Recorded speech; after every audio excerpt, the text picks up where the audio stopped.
Chapter 61, Design Studio. You are listening at novelfull.audio. Ves was not immersed in the whole shuttle racing scene. As someone focused on mechs his entire life, the sleek personal transport shuttles that were capable of both atmospheric and space flight held little appeal to him. That did not mean others found them unworthy of their time. In fact, lots of norms worshipped shuttles. They paid fanatical attention to each newly released shuttles and liked to customize and tinker their own vehicles in their free time. Adding some decorative lighting was just one of the ways a fanatic distinguished himself among his peers. He looked over some footage on the galactic net and found it to be a basic concept. It could be as simple as adding a few colored stripes to adding in an elaborate artistic pattern. It impressed Ves that these hobbyists cobbled up evocative looks for their shuttles. I won't be able to get Vincent's approval if I half-ass this job. The best-looking vehicles didn't necessarily have the most lights. Instead, the artists who customized them used patterns and other artistic tricks to maximize the impact of each streak of light. If Ves wanted to keep up, he had to be a little inventive. What would fit my Mark Antony? That he left the galactic net and opened the Mech Design program. As a software developed by the MTA itself, it possessed elaborate features. Still, they were not on par with the Mech Designer System's own suite except for the projectors. The MTA's design studio incorporated high-quality projection systems that could bring any image to life. When the imposing image of the Mark Antony appeared in the middle of the room, Ves circled the projection and slowly considered his ideas. The mech looked like an armored soldier. With its vapor-generated helmet crest and heavy rectangular shield, it looked purpose-built for war. Ves also chuckled to himself that it looked quite dashing. What he had to do now was to figure out a way to enhance the mech's cool factor without being too overboard. Luckily, most lighting systems are cheap and don't require a license. After all, they were mainly made to customize shuttles. Getting my hands on a suitable lighting system isn't hard. What's a little harder is that their toughness sucks. He faced the same problem as with the cape. These kinds of accoutrements just weren't designed to accommodate a fighting machine. While there were a few systems designed for traffic control or rescue mechs that possessed a little more reinforcement, they fell short when put into active combat situations. Maybe I've been influenced too much by the way these lighting systems are applied to shuttles. I don't have to follow the exact same scheme for my mech. He considered designing a standard scheme as well as add something extra. As a mech accumulated damage, it generally looked worse. In order to placate Vincent in the event he ended up in a real battle, Ves decided to use that property to add internal lighting that wouldn't be visible unless the armor got torn open. As Ves knew his design best, he already had an idea how to structure the internal lighting. He had no trouble marking out many small areas where a small but powerful light source could be placed. As the lights didn't really suck up that much energy compared to other systems, Ves didn't even bother with adding power cables to keep them running. Instead, he added wireless power transmitters nestled deeper in the mech to provide power without relying on delicate and easily damaged cabling. To be certain it matched Vincent's standard of coolness, Ves tested out his change. When Ves used the design program simulation module to simulate accumulating damage, he found the mech to be glowing increasingly red from the cracks in its armor. Against the backdrop of the mech's predominantly black coating, the ominous red glow enhanced the menacing aura. Inspired by this savage look, Ves took up a sketching program and drafted a couple of lines on the mech's wireframe model. He predominantly added jagged lines, akin to the stylized lightning bolts on the shield, which he also sketched over with some light streaks. He colored it mostly red except for the lights on the shield, which were shaded a bright yellow. When Ves stepped back and let the design program simulate the lighting scheme, he was impressed by his own work. The light scheme enhanced the ancient warrior theme of his mech. The sharpness of the jagged, diagonal lines gave the mech the impression that it was a war god descended from the heavens. Though it looks good, I'm not sure if Vincent will like it. He has a very discerning taste. To be safe, Ves spent an entire day racking his brain for alternate design patterns. He slept, ate and showered at the room's basic living facilities but spent the rest of his time crunching his brain. Lucky got so bored that Ves activated the guide program to release a projected ball that flew around erratically for his cat to chase around. His hard work allowed him to come up with a few viable-looking designs. He made a white lightning bolt pattern to evoke a lightning god feel and a green curving pattern to contrast nicely with the red accents.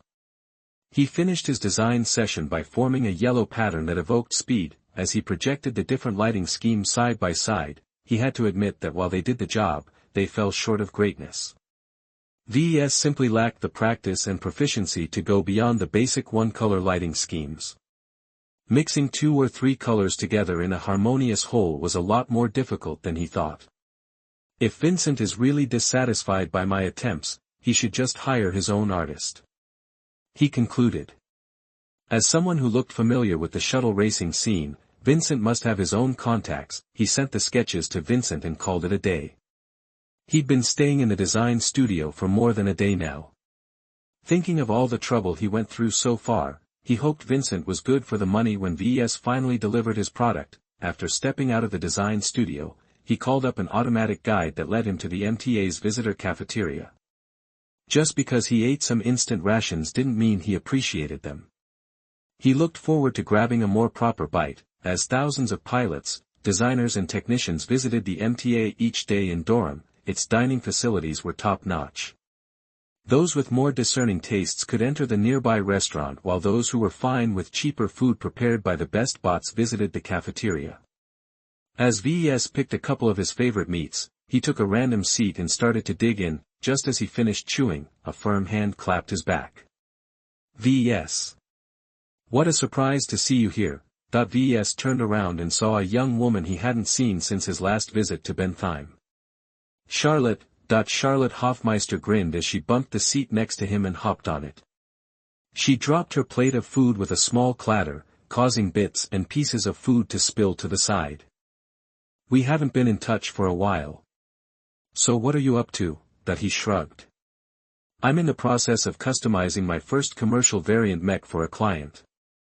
I recently completed a sale a few weeks ago and now I'm here to meet the needs of my second client. Charlotte raised her eyebrow in appreciation as she gnawed at her chicken drumstick. Looks like your business is already up and running. That's nice. There's way too many dumbasses who think they're all that but flounder when they finally start on their own. I was luckier than most. Ves said reservedly, not wanting to disparage his fellow designers. After all, before the system came he was one of them. I'm not doing great, but I'm sure I can overcome my troubles if I work hard enough. That's the spirit. Charlotte pounded the table with her palm. Look at me. Despite coming up second to a side tournament, I'm one of only 3 new recruits for the MTA's enforcement division from this year's graduating class. Oh, congratulations. No wonder you look so great in your new piloting suit. Ves was genuinely impressed at Charlotte's accomplishment. The MTA's enforcement division might have a reviled reputation among outsiders, but mech designers in particular appreciated them for keeping the peace and deter shady manufacturers from stealing their designs. Their prestige was a step up from the Republic's own mech corps as their recruitment standards were incredibly stringent. I'm still a trainee for now, but you can bet I'm going to places you can't even imagine. Too bad I had to give the Kirby back to the academy. I miss that big old lug, even if it took a nasty beating in the tournament. The two shared a few words on more inconsequential subjects before Charlotte had to go back to her training. I'll see you around, Ves. Keep up the good work. I'll be sure to spread the word. Thanks a lot. I appreciate any help I can get. Having met Charlotte reminded him he hadn't gotten in touch with any of his friends in a while.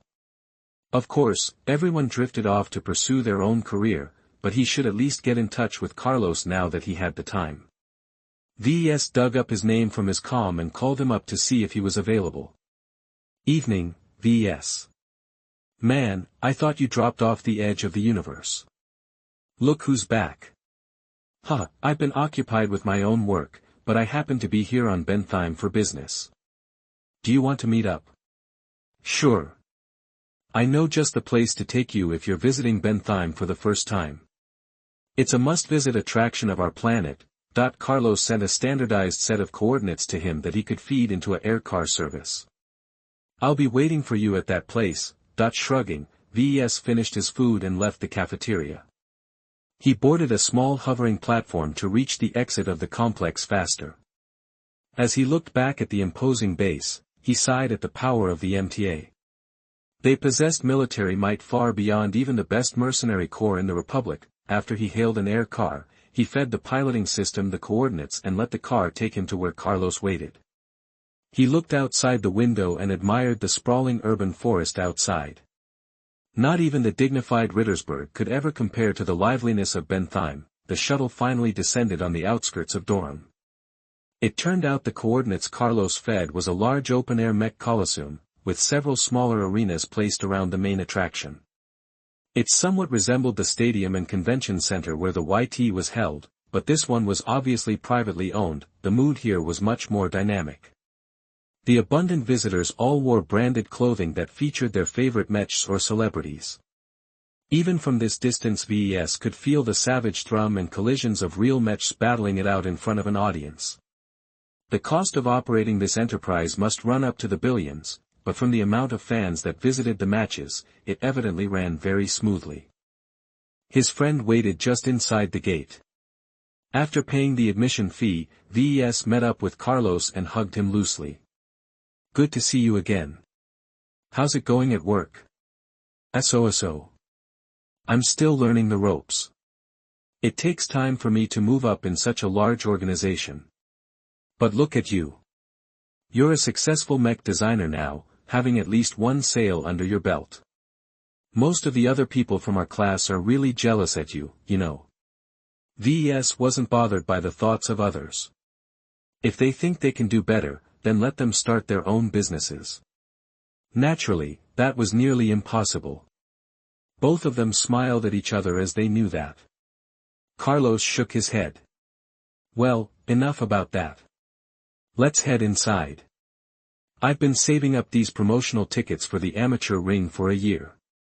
Might as well use them up now. They talked about what they had been doing since the last time they met. Ves talked about some of the challenges he faced. When he talked about the excitement of building a mech with your own hands, Carlos looked envious. Man, you're much further ahead in your career than me. I'm still stuck in the same old drudgery of checking mechs for faults. It's been a few months. Hang in there. With your skill set, you should expect a promotion soon enough. Ves and Carlos had reached the entrance of the smallest and shabbiest looking arena.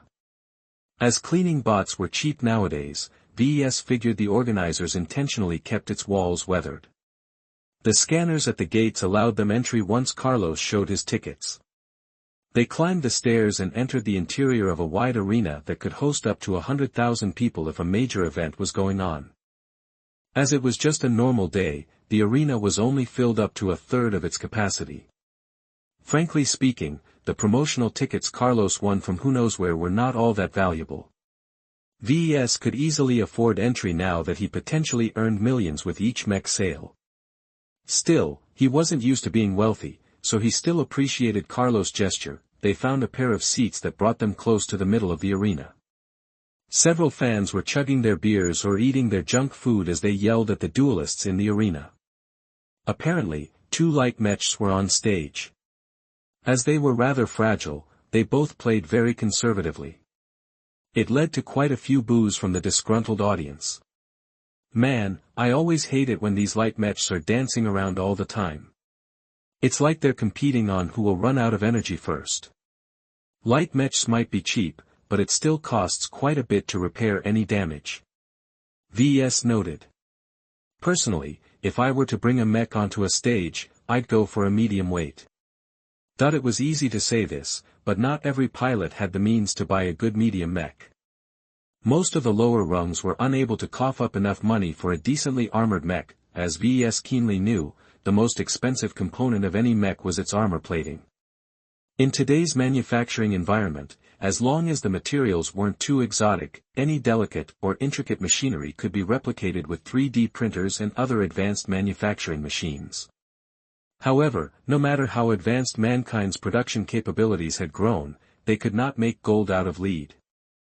Good materials led to great end products, and nowhere was this more evident than the current state of mech armor. Tricks such as modular armor, quantum scaffolding and other buzzwords hadn't measured up to their promises. In the end, armor developers resorted to the simplest solutions of finding the best base materials to work with. The Milky Way galaxy was immense, and many unconventional stars proved breeding grounds of highly desirable exotic materials, natural, due to the special circumstances in which they were formed. They were also notoriously scarce. That meant that the mining companies that exploited these valuable mining areas made a killing. Ves heard a rumor in which a top-of-the-line mech from a first-rate superstate could cost up 1 trillion bright credits. That was an unimaginable sum of money in the perspective of the Bright Republic, but it would only cause a citizen of a superstate to blink their eyes. In any case, Ves and Carlos talked a bit about their own preferences while casually paying attention to the slow-going dance-off on stage. However, Ves felt a nervous tension from his friend. Evidently, Carlos had another purpose in mind when he asked to meet up with Ves. He wasn't even interested in the matches at all. No matter how exciting the amateurs fought on stage, Carlos never batted an eye. Ves wondered what was going on. Carlos couldn't be in trouble, right? Chapter 62, Leviticus. You are listening at novelfull.audio. So anyway, I didn't only invite you here to talk about old times. To be honest, I wanted to ask you something. Oh. Ves raised his eyebrow. What's that? Carlos stopped paying attention to the match entirely and turned to face Ves with the most serious face he had ever seen on his friend. You know what kind of job I have now. Even if you say I'm likely to move out of my current position, it will take many years, perhaps even decades before I go anywhere near the development process of a new design, and that's only if I resign and switch companies, as the current one I work for is just a wholesaler which buys completed mechs from other manufacturers. You can't rush a career, Carlos. I've seen you studying for nights on end back in college. You've got a good head on your shoulder. Any employer will be bound to appreciate your talents. But I can't wait that long. Carlos shook his head. A successful mech designer always starts his career when he's young, we both know that. So what if I wait until I'm in my 80s or 90s until a company sees fit to include me in their research and development department? I'll be playing second fiddle to a 30 or 40-year-old who is either a genius or who had the right connections for the job. I don't want to be an expendable cog in the machine. Ves had an idea what Carlos was going for with his little rant. He wasn't sure if he liked it. That's the way the world works. The ones with the silver spoon in their mouths already have their foot in the door. Us regular people need to either take risks or just keep working out butts off to close the disparity between us and them. There's no shortcuts. Carlos' eyes burned. I admire you, Ves. I already said that, but it bears repeating. You've taken that gamble. You looked at that impossibly tall mountain and successfully climbed the top. From getting the equipment together to receiving a couple of production licenses as grants, you got through every obstacle in the way of starting your wholly owned mech business. I'm not like you. I can't climb in your footsteps. But you want to work for me. Accept a lower position under my employ and grow along with me. The pair stayed silent for a time. Carlos nodded then, looking a little bit pained as he had to accept a status that was lower than Ves. I can't climb the mountain myself, but if you drop down some rope, I can pull myself up. I've been doing fine on my own so far. What makes you think I need an extra hand? Ves asked with a bit of reservation in his tone. Having worked with many mech manufacturers delivering crappy mechs, I know a bit how they work. Someone like you can't shoulder all of the jobs of running an independent mech design and fabrication studio alone. You need someone to do the grunt work of fabricating mechs at the very least. Ves released a sigh. He had indeed been thinking of hiring a fabricator. I appreciate your honesty in telling me your ambition. But it's going to be awkward if I'm going to be your boss. I'm looking for someone in the near future to fill up the fabricator position in my workshop, but since it concerns certain trade secrets, I'm hesitant in letting anyone else work under my direction. Then that's an even better reason to consider taking me under your wing. You know me and I know you. We've been pals for years. I'm 100% sure you don't trust anyone more than me when it comes to getting your hands dirty with mechs. He had a point. Ves did not have too many friends in the mech circles. Hiring a stranger was a complete gamble as far as he was concerned. He could spend an excessive time screening potential employees and still get burned by them. Sure, with the current laws in place, he possessed a lot of means to make abusers pay for it, but enforcing a punishment after the deed was done did not help him out in the long run if certain secrets were exposed. Right now, Ves relied on two advantages to grow his nascent business. His implementation of the X Factor was a delicate secret that if exposed might change the mech industry substantially if other designers could be convinced of its existence. However, that progress would come at a cost to his own competitiveness. He wasn't so good-natured enough to expose the secrets of the X Factor to the public. Besides, there might be a small but highly placed circle out there who knew about the X Factor but kept it among themselves. If Ves somehow leaked the details of their golden goose, they may decide to make an example out of him. Ves wanted to avoid attracting such high-profile attention. As for the other advantage, the system could absolutely not be exposed. He had run through all the possible scenarios hundreds of times, and none of them gave him a good end. I need to think about it. I'm still working on my second ever sale. It's still too early for me to consider a hire. I'll reconsider your proposal once my mech business picks up in sales. That gave Ves an excuse to hold off Carlos. He didn't want to reject him directly, but neither did he want to bring Carlos back to Cloudy Curtain immediately. Having no other choice, Carlos slumped and nodded his head. Okay. I'll be waiting for your answer. It's not like my current career is going anywhere in the meantime. After moving past this conversation, Ves tried to lift their spirits and started to comment on the happenings in the amateur ring. As the matches went by, he noticed a pattern in the pilots that chose to exhibit their combat skills in the lowest ring. Half of the mech pilots who performed in the amateur ring were often young rich hotshots with too much money and not enough sense. As such, the younger pilots often took daring risks, as the newborn calves are not afraid of tigers. Ves found their mechs to be interesting. They ran almost the entire spectrum of close to medium-ranged mechs. As this arena was fairly small, snipers and artillery mechs had no place in this setting. Still, with their souped-up mechs adorned with various holographic stickers of tigers or pin-up girls, these mech pilots behaved as if they were stars. However, Old Ginger is spicier. The other half of the pilots on stage often consisted of veterans too impaired to serve in the field.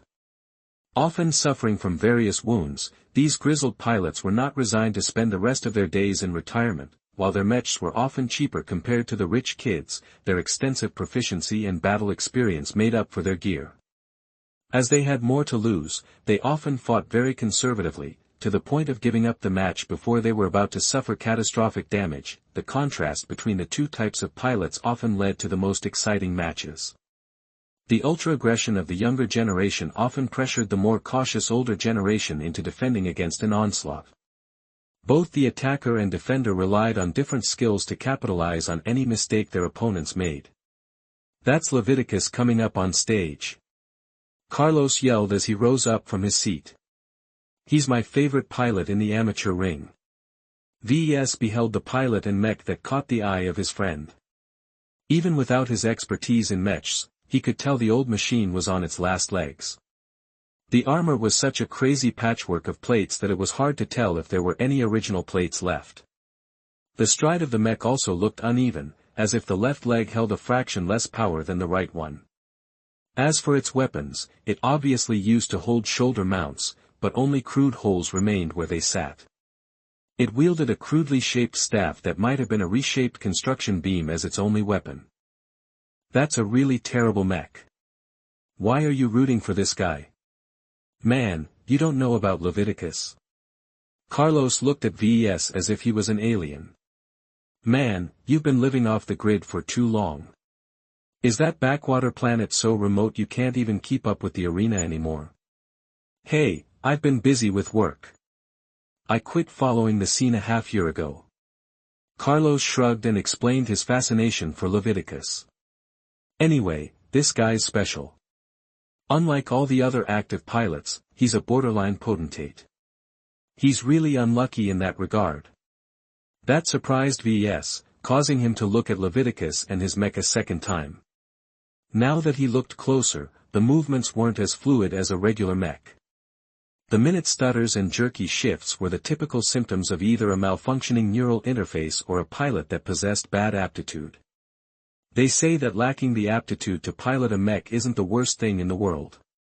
Carlos continued, completely forgetting for the moment that Ves used to aspire to be a pilot as well. There's a fate worse than being a norm, and that is being a potentate that barely passes the threshold. I see. Leviticus shouldn't be able to pilot a mech this good if he's a borderline case. That's because he's putting in twice as much work into piloting than any other potentate. You can't imagine the long hours he spent trying to speed up his response. If a regular pilot operates at 100%, he's overclocking himself to perform 150% of his potential. That genuinely sounded impressive.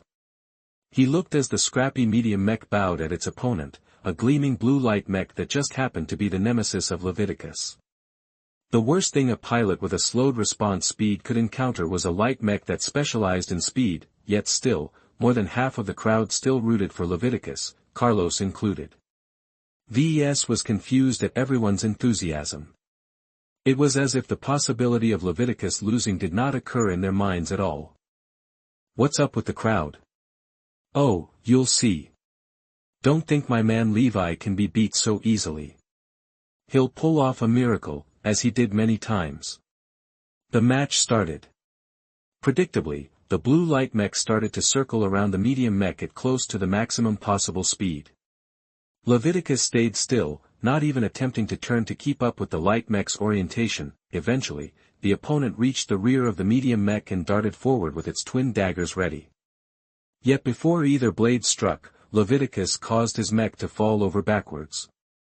He did it in such a way that allowed him to place one end of the staff in a direct collision course to his approaching enemy. The light mech tried to veer away, but Leviticus timed his improvised action just close enough for him to guarantee a hit. The light mech, to its credit, used the utmost of its maneuverability to shift its impact zone from the middle of its chest to its right shoulder. A lot of people in the audience groaned as the staff managed to dig out a clump of armor, but nothing else. Ves knew they didn't just groan for no reason. One of the more macabre attractions of the arenas was that fatalities were not uncommon. If it happened once or twice, then so be it. But they happened so regularly that people recognized there was more going on. In fact, the safety measures built into each competing mech were of such an inferior standard that many suspected the owners of the arena deliberately cheaped out on them. It was a far cry to the extensive and reliable safety measures used to keep the YTE free from spilling any blood. Nevertheless, the light mech hopped backwards and well out of reach of Leviticus. It took in the damage it suffered and started to calculate its options. However, Leviticus did not give his opponent an opportunity to come up with another answer. With obvious effort, his mech started to jog towards the opponent. The light mech instinctively leaped backwards and continued to widen the distance in order to avoid getting caught. The chase continued for several minutes, but Ves found it strange that Leviticus even attempted to chase. A medium mech could never catch up to a light mech, after all. His opponent realized that too, and started to calm down. Its retreating pattern became more exquisite, and it always made sure never to get stuck in a corner. What's this guy up to? Huh, no idea, but he always pulls something crazy that will tip the scales in his favor. Looking closer, Ves recognized that Leviticus conserved his energy. He always made the best turns and moved to cut off the light mech with the least amount of steps. Meanwhile, the constant hopping around boosted the energy consumption of the light mech to an unsustainable rate. The energy reserves are only topped off up till 20% in the amateur ring, right? Yeah, that hasn't changed. The last thing anyone wants to see is a battle of attrition. In a real battle, the mechs should be able to sustain their rate of consumption for a while. However, with just a limited charge going in the ring, a race to see who exhausted itself first always ended fairly quickly. Indeed, the light mech's pilot seemed to realize his predicament, and stopped his endless running. He was facing the dilemma any light mech pilot faced when facing a superior opponent. He could keep running, but waste more energy than his opponent, or he could fight but risk coming off worse as his tonnage was smaller than the enemy's. Eventually, he decided to compromise and made small, flanking attacks. Leviticus never seemed to keep up with the light mech's turns and dives, but with his lengthy if ugly staff, he always positioned it in just a way to force the light mech to abort his attack lest he impale himself onto the butt end of the staff. Damn, it's the weapons that decided this match even before it started. Ves commented, appreciative of Leviticus and his skillful use of his staff. That light mech is not fast enough to go around the staff. The light mech eventually decided to risk it all, and dove in deeper. The staff loomed before the lighter mech, but its pilot clearly went in with a sacrifice in mind. It introduced a sideways motion in its approach, attempting to let the staff fall onto its left side. However, Leviticus somehow exploded in speed for just a fraction of a second. The staff managed to correct its path just in time for the light mech to get its power reactor squarely in the way of the weapon. An enormous crunch sounded out as the light mech stopped in its track. The knives dropped as the staff end burst from its upper waist. The entire crowd went wild as they cheered for Leviticus. Some of them even screamed for blood. Unfortunately for the thrill seekers, this particular light mech model hosted its cockpit in the lower waist. Only its power core got run through by the staff. If it was a cockpit, then it would have been a certain fatality. The arena's weak safety measures could never have stopped it in time. Ves was pretty sure Leviticus had blood on his hands. Any seasoned gladiator couldn't avoid such occurrences, as it was simply too dangerous for them to hold back. Leviticus slowed down his reaction speed now that the battle was over. With excruciating slowness, he pulled his mech staff from the corpse of the other mech and let it fall to the ground. No one seemed to care. Such an action could have aggravated any injuries the opposite pilot suffered. So what do you think about my man Levi? He's impressive. He manages to make the most out of his mech with minimal movements. He's the perfect heavy mech pilot. Carlos nodded in agreement. He's mentioned in his interviews that he's saving up his prize money for a good one. It will take a while, though. The amateur ring doesn't give out much rewards. It takes a lot of money to keep his current mech afloat. A calm rung out. Ves lifted his wrist and saw that Vincent was on the line. It was time for him to go back to work. I gotta go.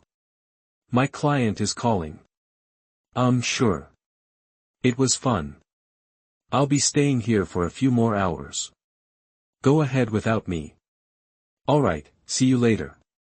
Ves picked up the call, hoping Vincent came with good news. Chapter 63, Nether Regions. You are listening at novelfull.audio. My man Ves, I received your files. I can't say I'm entirely satisfied with your work. The cape doesn't have any frills and the surface lighting schemes don't seem impressive at all. The only thing I found cool is the red lights installed underneath the armor. Ves was afraid of that. Not satisfying his client meant his rewards for the mission could be reduced. I have made my design choices with resilience in mind. Excessive frills will be the first thing that gets lost when your mech receives damage. It's better to keep a clean appearance that looks great both when it's pristine and when it has survived a battle. The excuse was enough to cause Vincent to pause in his tirade. He frowned and thought over his words. Alright, but I'm consulting a pro shuttle customizer artist for the lighting scheme. I still feel your designs are too basic. Heh, why didn't I do that in the first place? You're not an artist. If you are unsatisfied with my designs, feel free to turn to someone else. Though the system wouldn't like it, Ves agreed with Vincent's choice. Just make sure the artist knows that mechs are machines that are meant to be put in the front lines. Yeah, whatever you say. As for getting permission and sourcing the materials, I'll let my assistant handle the details. That would be appreciated. Though he could purchase the extra materials himself, he'd be liable to get ripped off in the process. In any case, I'm still in the conceptual stage of working out a design to meet your third demand. I'm expecting to see your proposal by tomorrow. I need you to work on my new mech as fast as possible, within 2 weeks at least. That knocked Ves off course. This was the first time he heard about any deadline. Is it very urgent that I deliver your mech in that time? Yes, it's super urgent. I've already got a bet going on. I'm going to show that bastard that I'm not scared or anything. I'm not a coward. Yes, you're very brave. Ves said quickly, trying to avoid getting on the receiving end of a tirade. Vincent, I'll get it done today and have a potential design for you to peruse by tomorrow. You'd better, that the signal cut off abruptly, causing Ves to sigh with relief. He had been a little negligent in his duties. He thought he had plenty of time to consider all of his options and refine Vincent's dream mech step by step. The sudden hard deadline of 2 weeks put a sudden stop to his leisurely vacation on Bentheim. He took Lucky with him and left the arena and its cheering fans behind. He hailed an air car straight back to the MTA. After going through several security scans, he finally ended up at a design studio similar to the last one. He was ready to get back to work. A bulge, huh? Ves considered as he summoned the image of his mech, now with a cape and some rudimentary light system. In his eyes, the mech already looked pretty masculine, in a knight in shiny armor kind of way.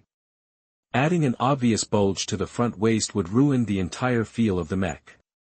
Men who wore armor in those days never exposed their private parts to any danger. It's one of the most vulnerable weak points in a human body. Mechs were pretty much the same way. Its central position just on top of the mechanically hungry legs made it a prime position to place the engines.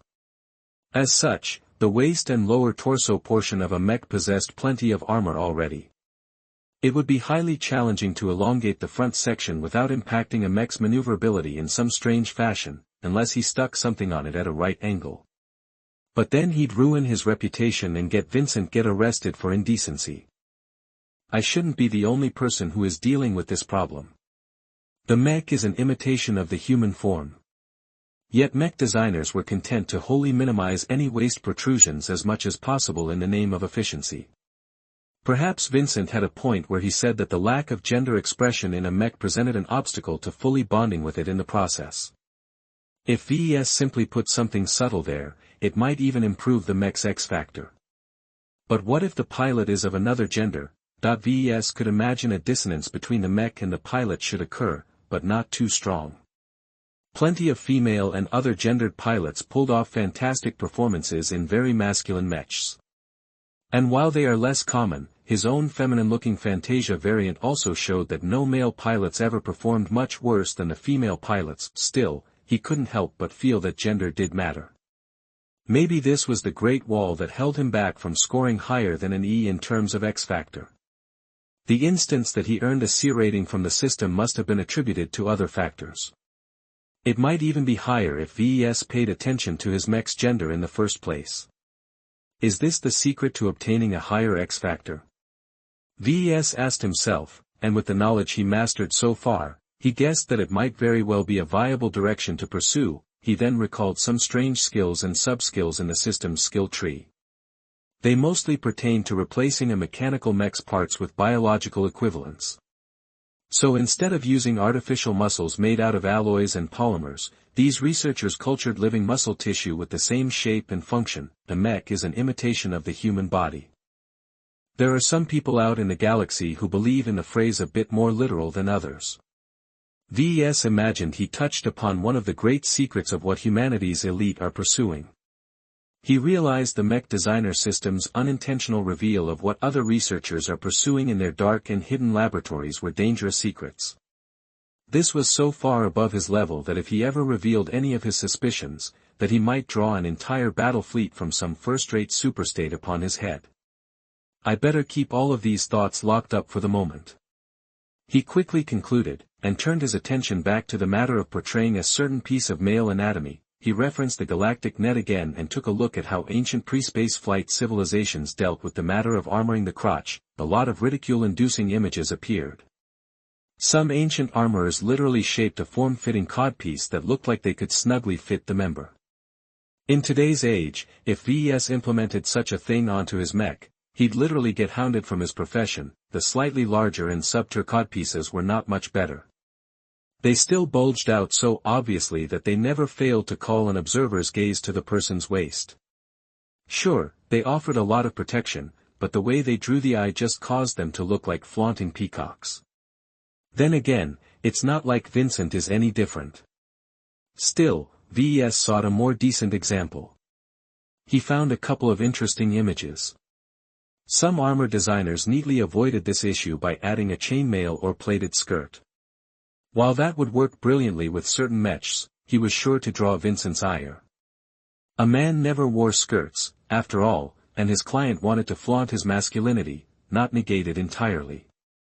He eventually spotted some codpieces that looked a bit more fitting for modern times. These codpieces skewed rounded shapes and instead used sharp angles in a combination of triangular and rectangular forms. These examples evoked the suggestion that they were there to do their job of protecting the crotch without attracting undue attention. It looked sharp, modern, and most importantly did not cross the line into indecency. Ves liked the concept very much that he immediately turned on the design studio's designer program and put his inspirations into form. He hit some snags along the way. The Mark Antony was a frame based on the heavily armored Caesar Augustus. Both mechs weighed at the top end of the medium weight class. As the legs and the waist were some of the most heavily armored portions of any mechs, this meant that it was highly unusual to add additional layers on top. Ves had to consider the range of motion of the legs. Extreme contortions could very well bump into the mech and crush any rigid obstacle in its way. He doubted Vincent wanted everyone to see him destroy his facsimile manhood while inside the cockpit. Shaping the codpiece in a triangular shape so that its bottom portion was minimized could only go so far. If I can't avoid any collisions, then it needs to have some give. He thought back to yesterday and recalled his conversation with Vincent. He casually mentioned using a sponge-like material to build this part with. Such a method could allow Ves to avoid the problem of leaving his mech open to destroying its own gender. He took an hour to design this simple part. He first took a resilient sponge-like composite from the market and shaped it in a roughly triangular form that protruded sufficiently from the lower waist. He undersized it in order to leave enough room for armored plates to cover up the soft and flexible composite. He didn't want to resort to a different material, so he chose to stick to the same HRF armor plating. After stepping back, he took in the entire projection of the mech. The Mark Antony still looked awe-inspiring and ready to fight. The triangular armored codpiece nonetheless attracted a substantial amount of attention, but its design was sufficiently different from the more obscene examples in history. It looked tasteful, even if Ves would never admit it. Still, he hoped Vincent accepted this addition. His Mark Antony variant somehow looked more complete with the codpiece. Well, Ves personally preferred it to be smaller and less attention-grabbing. Nevertheless, now that he considered the question whether it made any difference if mechs had genders, it looked more fitting. When Ves contacted Vincent in the morning, he showed the groggy-looking scion the projection of his work. Even Vincent adopted a stumped expression. His jaw practically dropped as he admired the augmented form. "It's great. That's exactly what I was going for. It's a bit classier than I prefer, but absolutely nobody will ridicule me for hiding my package any longer." Ves questioned who exactly lacked the sense to criticize a mech's exclusion of unnecessary additions. Still, he kept his mouth shut, not willing to disparage any powerful heirs and step on Vincent's toes at the same time. After ranting about the genius of the codpiece for several minutes, Vincent finally gave Ves the green light. "I want you to go back to whatever dirtball you're based in and produce my mech according to this design. Make sure you coordinate with my assistant if you need anything extra. Don't call me back until you've finished the mech." His personal assistant took over the line. Ves asked a bit about the progress of procuring the materials for the cape, the lighting system and also the codpiece, and got a reassuring answer. "Our logistical department has fast-tracked deliveries to your workshop in Cloudy Curtain. They will arrive long before your flight back to your home planet." Ves then referred the personal assistant contact his broker to sign a contract for a commission. Marcella was much more capable of handling the sales portion of the negotiation. Once he received his advance payment, he could ship all the other materials he needed to his workshop. As Ves packed up his meager luggage and brought his cat back to the spaceport, he wondered how he should actually build his mech. Vincent's product had to be in his hands in around 13 days, which sounded a lot, but certification and shipping took a lot of time, and so did acclimatization. He couldn't expect Vincent to master his new mech in a day. The first time he fabricated the Mark Antony, he took over a week, and that was when he worked with maximum care. Now that he grew a little more familiar with the fabrication process, he could skip most of the excessive caution and work a little more briskly. Ideally, the fabrication shouldn't take longer than a week, including the additional parts. Any longer and it calls into question why I even bother fabricating the mech personally in the first place.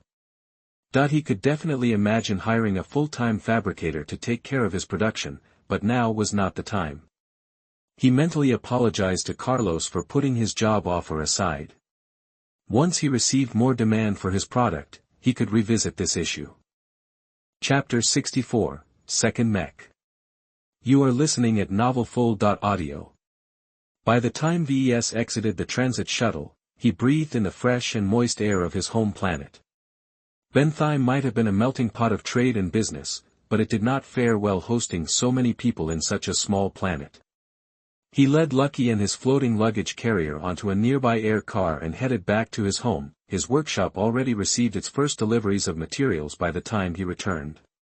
The rest of the raw materials he needed to build a modified Mark Antony trickled in throughout the day. The new security system installed by SAS did their work and performed thorough scans of the arriving delivery shuttles and the containers they carried. Ves already summoned up the design in his Systems Designer program and optimized his first commercial design. He had advanced his skills a little bit since he first completed this design, so Ves took advantage of it to marginally increase his mech speed and armor specifications. It's only been a few weeks, but I've already advanced this much with my upgraded skills. The speed of his progress astounded him. Only true elites nurtured by more advanced states could improve this fast. With 3000 DP on the line, Ves treated this fabrication task with utmost importance. He could not fail his second production. Not only would it screw up the mission, it could also leave a bad track record on his thin record. A 50% chance of failing a delivery was not a good way to build his reputation. As his optimizations to the design was complete, Ves began the tedious task of starting his fabrication. First, he unpacked his raw materials and sorted them out. He checked each lot for their integrity and completeness. Fortunately, despite having bought these materials as surplus from the open market, they had all been delivered as promised. The MTA took a dim view on such manipulations, so they guaranteed all the trades happening under their watch. With such a formidable backing to rely on, Ves had high expectations for the deliveries he paid good money for. He spent up to 18 million credits to get them to his workshop. Everything is prepared. Now all I need is to get in the right mood. His modified variant was still expected to fulfill the same role. However, its changed appearance demanded a slightly different set of priorities. Ves had to add the goal of looking good to his list of things to focus on when building the mech. I know the design looks great. All I have to do now is to convert that virtual projection into a very real entity. While he set a firm deadline of 7 days, Ves did not rush his fabrication. He tediously drew out the most important task, which was fabricating all of the Mark Antony's parts without any errors. His familiarity with the process along with the consolidation of his fabrication skills allowed him to produce most parts without any issue. The HRF armor plating took the most time to come into being, though once he knew all the knacks, Ves encountered no risks in its formation. It had been designed with crude mass production in mind, as the armor was supposed to be a cheap and highly processed armor variant. To Ves, this was both an advantage and a disadvantage. The best part was that now that he knew how to form the trickier shapes, even brain-dead Ves could manage to produce a decent batch. However, Marlin Solutions, who originally developed this formula, had steered it towards making it as foolproof as possible, meaning that a lot of tedious steps in between had to be followed before the armor came into being. In essence, its production still took a whopping 2 days out of his schedule. The mace and shield were relatively simple designs, yet their large mass and volume meant that it took a pretty long time for his aged 3D printer to produce all of their bulk. As it took 2.5 days of fairly brisk production before he fabricated the rest of the components, Ves only had 3 days left for assembly. Luckily, the process of assembling a mech from its component parts was not a delicate process. Doing it right the first time laid a solid foundation for subsequent assembling runs, and as Ves only made minor changes to the design, he encountered very little issues. The only real problem he faced at this stage was that he always had too little room for cabling and other delicate components. The Mark Antony partially inherited the crowded interior from its base model, and Ves could not do much about it even as he already made some attempts at alleviating the issue. This portion is the riskiest step of the fabrication cycle. I can't rush it at all. If I stuff in the cables with too much force, I'm liable to break something. Thus, out of his expectation, Ves eventually completed the basic frame of the mech after 7.5 days. While the mech looked awfully complete, Ves still had to add in Vincent's bling. Luckily, all of the extras were nothing complicated. The lighting system was the most complicated system to install. Ves had not sealed his unfinished mech tight but left several holes in its plating. He could easily stuff in the internal lighting and emplace the wireless power transmitters in whatever nook and cranny that could fit such a small part. The exterior lighting posed less of a problem for him. These thin, flat pieces had already been fabricated by a skillful artist Vincent selected. Ves had to admit the sharp, angled design was leagues ahead of his own pathetic attempts. The artist even managed to form them in a way that complemented the codpiece. It reinforced the masculinity of the mech. After finishing the placement of the lights and attaching the crimson cape, Ves was left with the final piece. The codpiece lay on the ground, ready to be emplaced on his almost finished mech. He hesitated for a moment. This is a bit embarrassing. Looking at it, it feels like I'm transplanting someone else's private part. Still, in order to cap off his second ever fabrication, he had to complete this step. With a sigh, he ordered a robotic arm to grab hold of the codpiece and lift it up. The triangular decoration was not made out of exceptional materials, so the arm had no trouble lifting it up. When Ves made sure the alignment fit the design specifications, he pressed the final button and let the arm firmly attach the codpiece to its rightful place. Ves let out a deep breath. The mech was almost completely done. He let his scanner bot scour the mech for any hidden faults while he stepped on a hover bot and lifted himself up to the cockpit. He did not forget to finish the last step. He entered the cockpit and examined the small hole where Ves was about to place his next gem. What shall I choose? Though Ves had gathered a small collection of gems, none of them were noteworthy. Lucky still hadn't crapped out the exotic alloy he gulped out of the anonymous box that someone delivered to his address a while ago. Ves hoped that his gem cat would finish digesting the extraordinary materials and perhaps use it for this mech, but apparently he was too optimistic. He opened the pouch, he placed all of the gems he picked up so far and randomly sought out the most sparkling piece.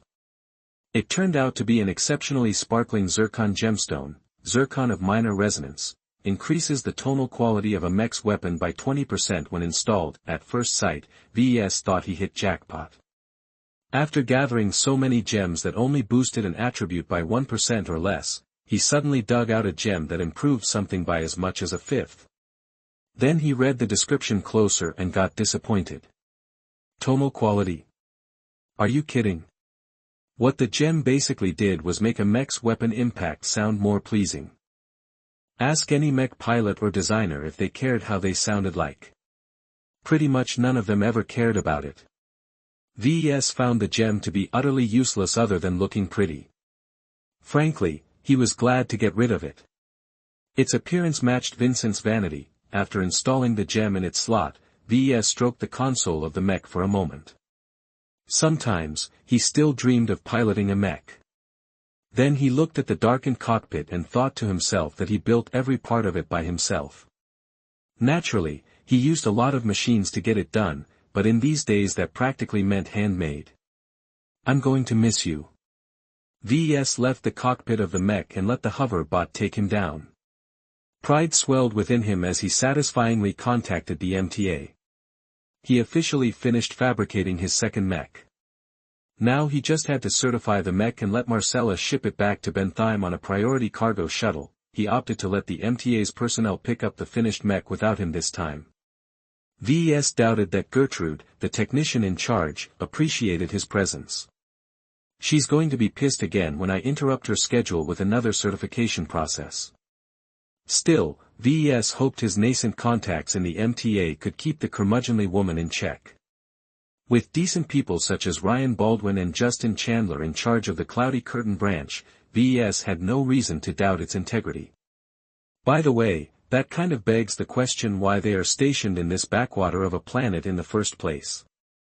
They're way too good for their current posts.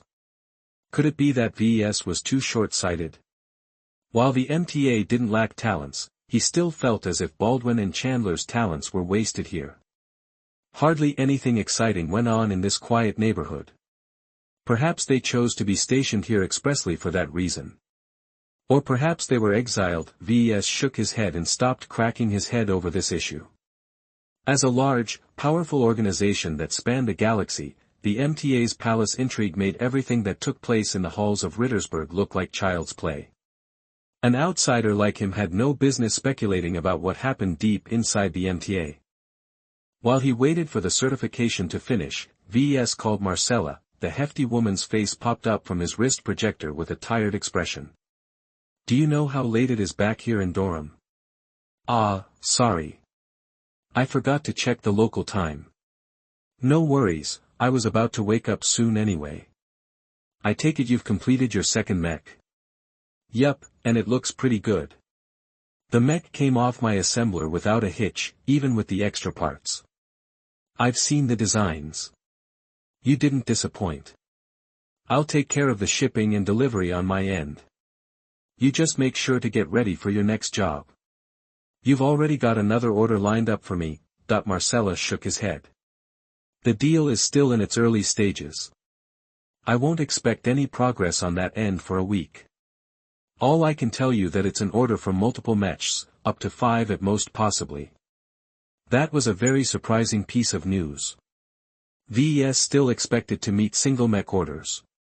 Having someone buy 5 complete mechs was a very serious commitment to a newly introduced design. He calculated the sums quickly and figured out that the client could drop as much as 140 million credits in one go. That was a massive amount of money, and even if he left out most of that sum to cover his expenses and Marcella's commission, that still left him with 40 million credits of gross profits. 40 million credits. Ves already drooled about what he could do with such a sum. He could proactively produce and start to stockpile his mechs in advance. No longer did he have to wait for advance payments to start procuring the raw materials. With the need for an advance payment gone, his mech would be much more attractive for prospective customers to buy. Marcella could also show off the real mech instead of rely on spec sheets and projections. Don't celebrate too early, Ves. Not anyone is willing to spend so much on a last-gen advanced mech. Now that he thought about it, the money looked too good to be true. Spending a large amount of money in one go for a new design from a novice mech designer was crazy. Either the buyer was swimming in credits, or he added some extra demands. What's the catch, then? The buyer is an intermediary for another party. They want to conduct the trade without involving the MTA. That sounded like trouble. The two pieces of information were not too remarkable if they came alone, but combined and it practically screamed dirty dealings. Marcella should have known this from the start and reject the offer out of hand. While I might be a new designer, but I'm not desperate to the point of selling my mechs to pirates. Now hold on for a sec, Ves. Marcella held out her hand. It's actually not a pirate we're selling our mechs to. The intermediary is a familiar face around Bentheim. He's serving as an agent for some of the shadier mercenary corps, but he has a good reputation in so far that he doesn't deal with gangs with active bounties on their heads, that abetted his indignation. Instead of selling his mechs to thieves, rapists and murderers, he did business with regional powerhouses like Walter's Whalers. Was that still okay? Perhaps not, but the air of legitimacy these groups often sported made it less objectionable for Ves to produce his mechs for them. though Ves still had a question. If these groups aren't so bad, why don't they approach you directly? Intermediaries still serve their purposes. I have been talking to the representative on and off for the last week or so and he still hasn't leaked any details about his clients. The only thing you can do is to take a leap of faith. Ves imagined standing atop a tall skyscraper while spreading out his arms. He ran across the roof and jumped off the lip of the roof. Would he be able to land safely, or go all splat at the end of his fall? He resorted to his usual tactic when faced with a difficult issue. Let me think about it. Since the deal is nowhere near being closed, let me consider it for a while longer. Just make sure they aren't doing anything too shady. I do not want to get into trouble with the authorities. Me too. I can assure you that I do not relish in attracting the attention of the Mech Corps. I'll be sure to vet their conditions in detail. After talking about a few other minor issues, Ves hung up the call.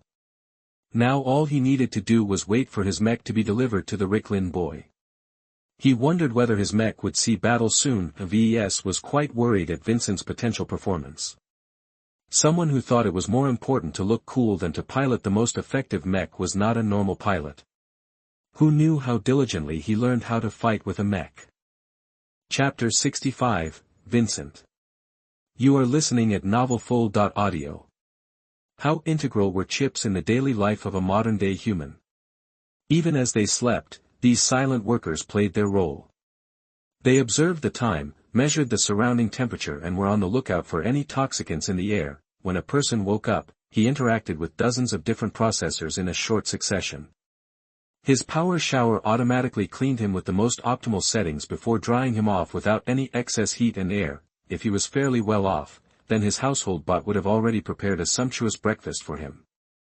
Though the act of automated cooking was long perfected, bot still needed a tiny bit of processing power to adapt to different ingredients. When it was time for him to go to work, he entered his air car if he owned one or hailed one from the streets.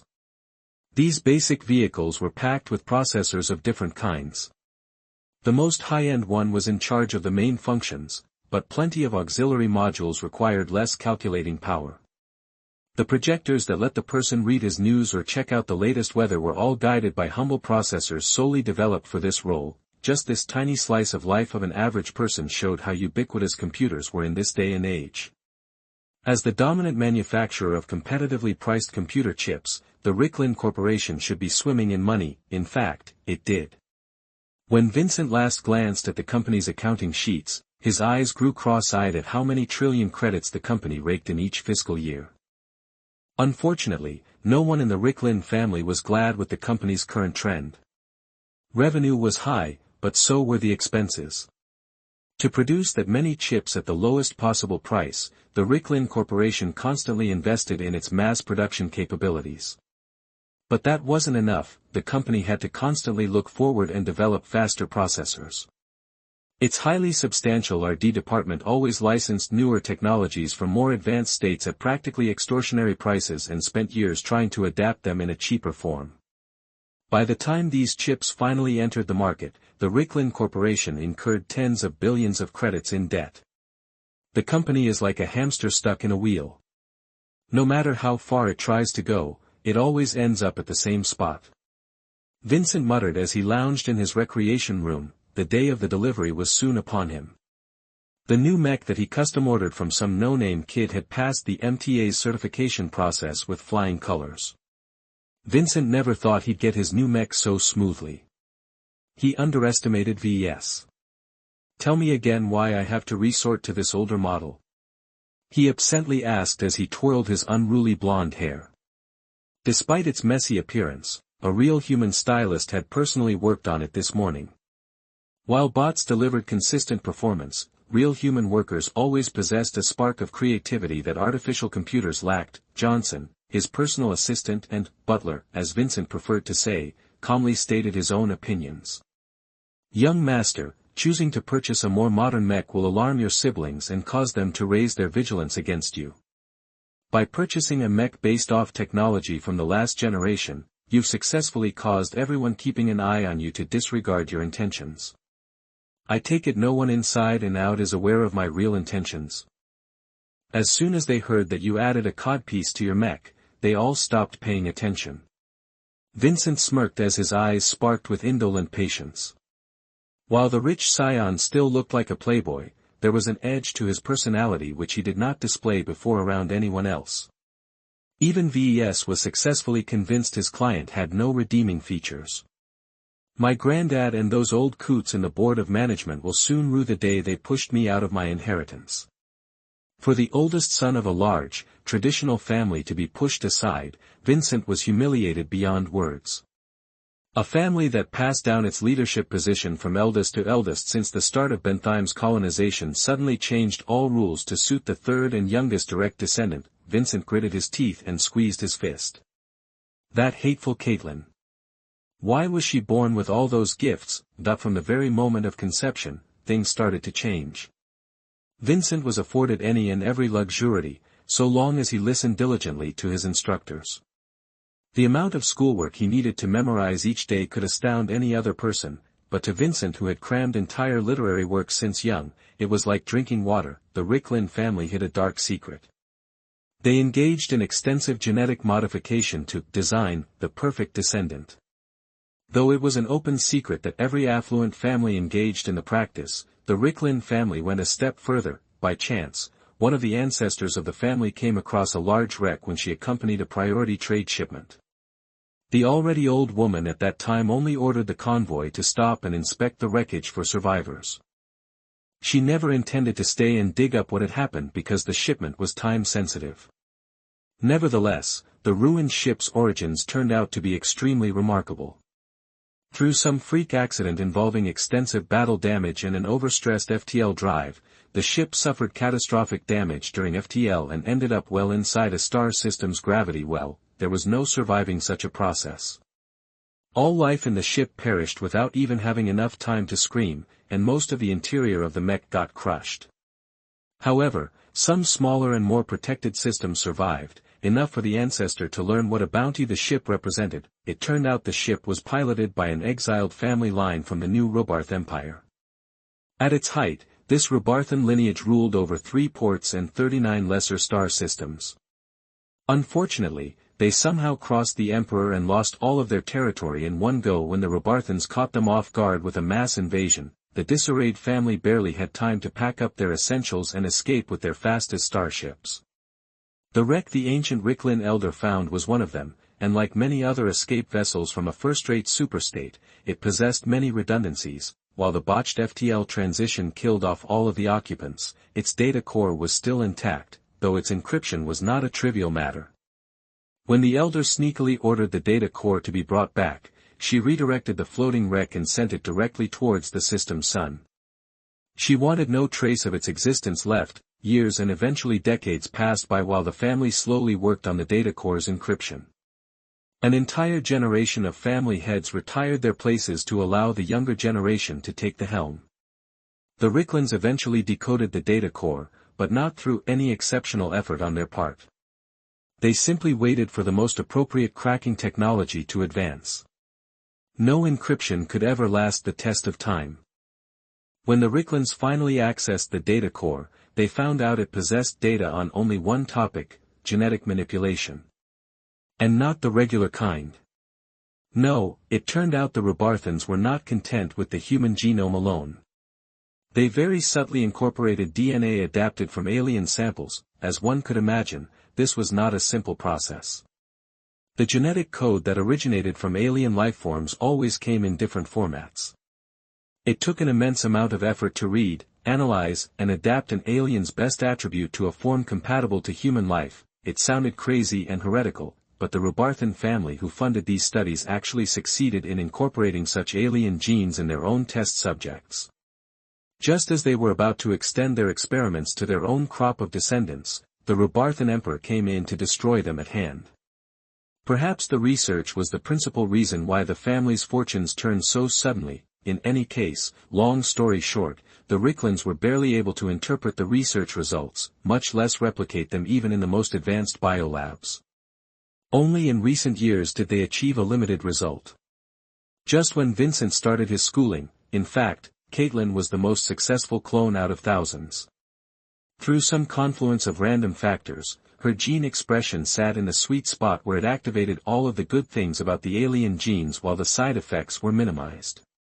Whereas most of her sibling clones were stillborn or grew deformed, Caitlin quietly grew up to be a model baby. Vincent's parents practically ignored their two naturally born sons and latched onto this aberrant new sister.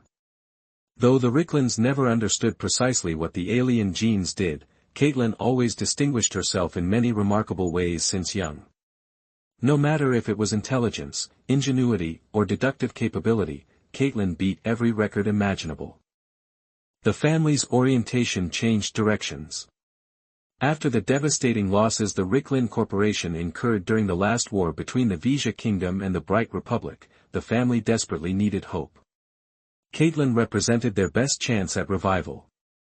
No one cared about Vincent or his average second brother Gilbert anymore. Gilbert could get away from any entangling conflicts by taking the opportunity to study at a prestigious institution in a second-rate state.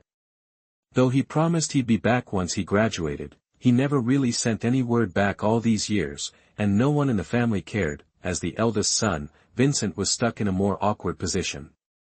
He could never find any justification to flee the confines of his family's influence. Even leaving the surface of Bentheim was out of the question. He had to give ground in a different way. His personal assistant, loyal only to him, came up with an elegant solution. With Johnson's assistance, he slowly cultivated a playboy lifestyle to the point he could not really distinguish between his roles anymore. So good was his acting that the family heads were all convinced he grew up to be a piece of trash.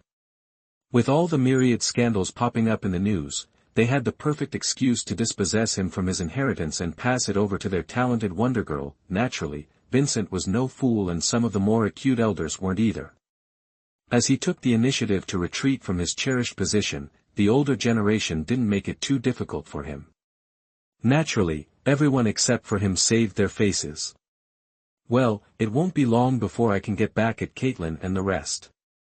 Vincent smirked as he was at the cusp of enacting the plan he brewed for years. Your new mech has arrived in the courtyard. Johnson informed him after a few minutes passed. Shall we meet with Mrs. Bollinger?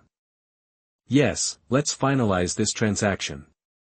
When Vincent and Johnson stepped out of the doors of the opulent mansion, they resumed their typical appearances. Vincent stumbled forward like he had not yet recovered from a wild night of partying, while Johnson acted as the dutiful servant who ignored everything that did not concern his young master's immediate needs. As a veteran businesswoman, Marcella hid her scorn well. She was all smiles as she firmly gripped Vincent's hand, even if he needed some help with that from his butler. Good morning, Vincent. It's a great day today, is it? You betcha. My long-awaited pimp mobile has finally arrived. I can't wait to see it in the flesh. Before they could approach the sealed container, the mansion's security personnel went to work. They inspected the container and its contents very thoroughly. After finding nothing amiss, they opened the shell and revealed the imposing form of a newly built medium mech. He's beautiful.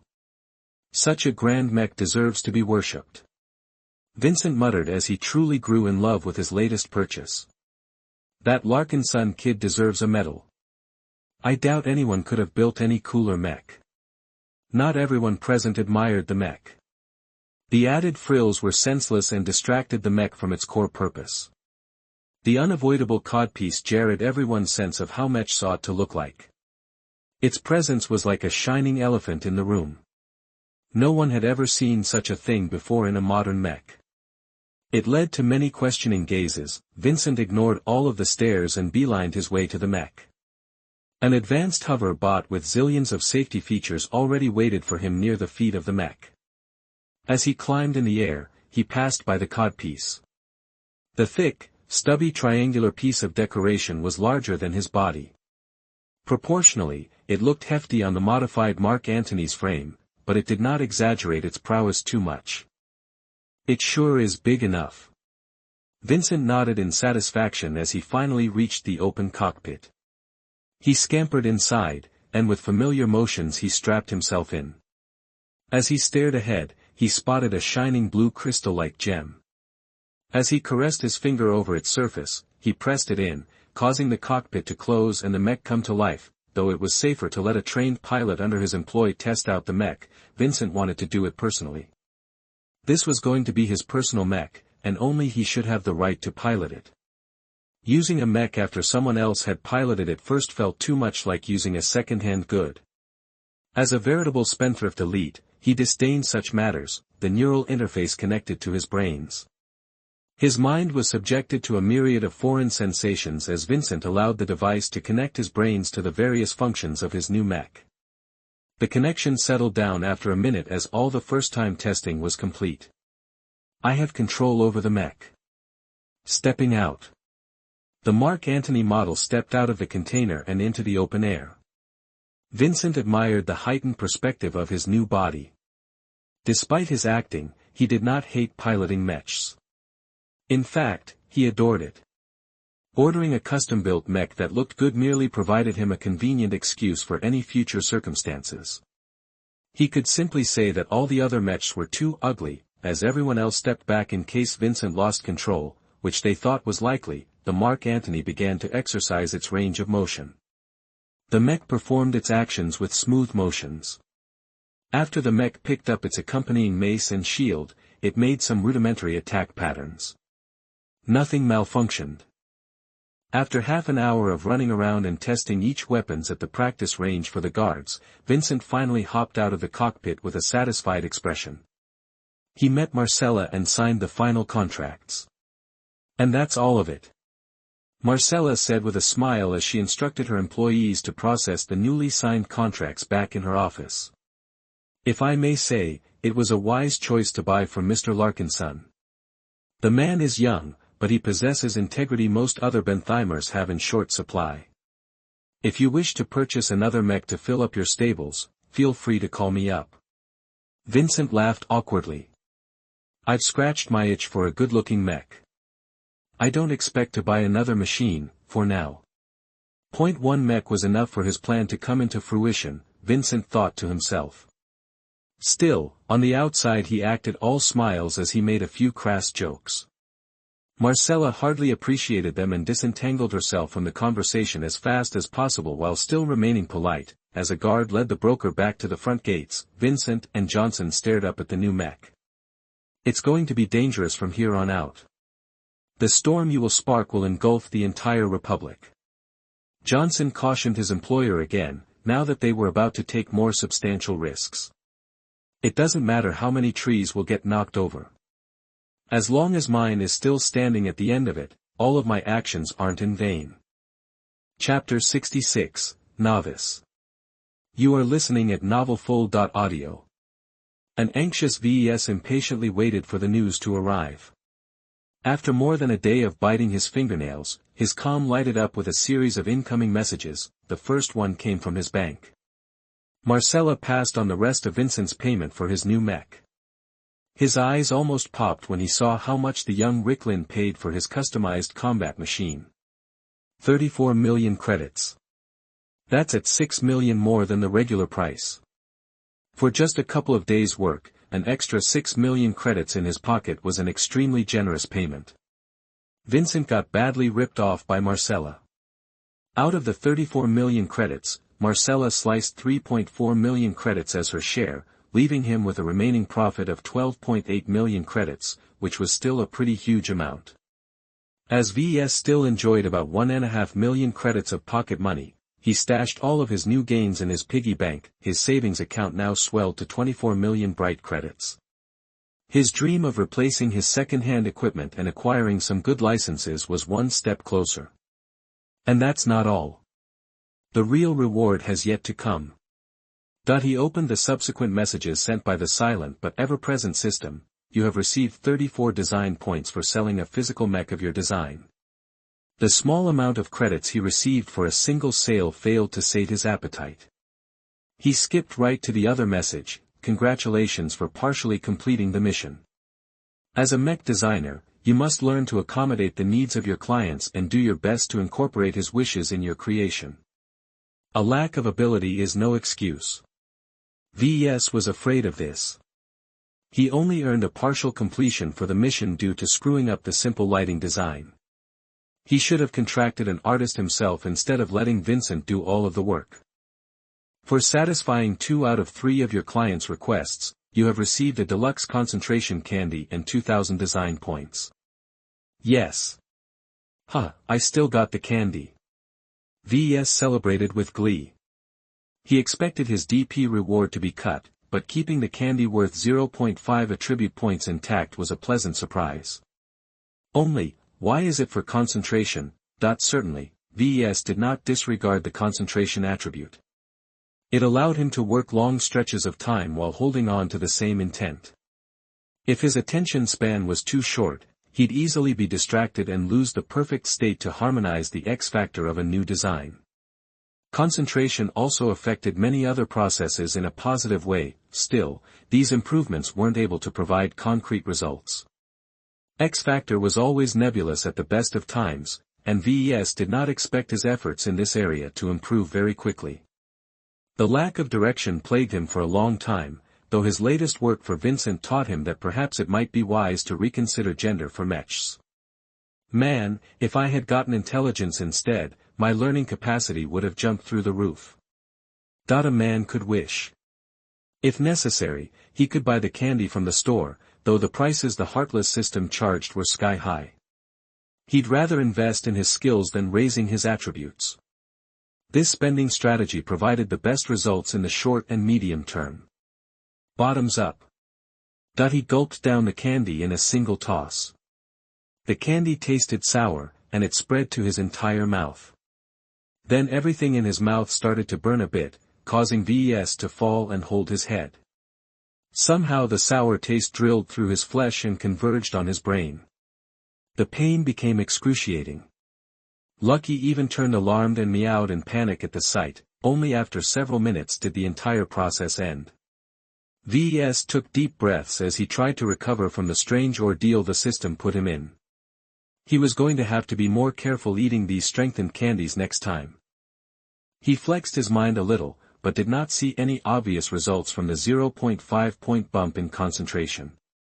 He shrugged. It might take a more concerted action to feel the effects. Since it was a long time since he last inspected his status, he called it up to plan his next actions. Status, name, Ves Larkinson, profession, novice mech designer, specializations, none, design points, 2136. Attributes, strength, 0.7. Dexterity, 0.7. Endurance, 0.7. Intelligence, 1.2. Creativity, 1. Concentration, 1.7. Neural aptitude, F. Skills, assembly, apprentice, 3D printer proficiency 2, assembler proficiency 2. Business. Apprentice, computer science, incompetent, electrical engineering, novice, mathematics, incompetent, mechanics, apprentice, jury rigging 2, speed tuning 2. Metallurgy, apprentice, metaphysics, incompetent, physics, novice, lightweight armor optimization I, medium weight armor optimization 2, evaluation, a stalled mech designer languishing at the entry gates. Even the system thought he was stagnant for too long. His skills and attributes had rarely moved forward even after several weeks. His virtual designs in Iron Spirit barely earned him any DP even with the lowest possible prices set on them. Only the occasional 5-star mech sale bumped up his DP significantly. Now that I have a windfall of more than 2000 DP, I should use it to progress my stalling status. The system still considered Ves to be a novice mech designer. This term used to be appropriate when he was still a raw newcomer, but with 2 confirmed real mech sales under his belt, it now sounded demeaning. The industry treated novice mech designers rather poorly. Novices always flooded the labor market after they graduated each year.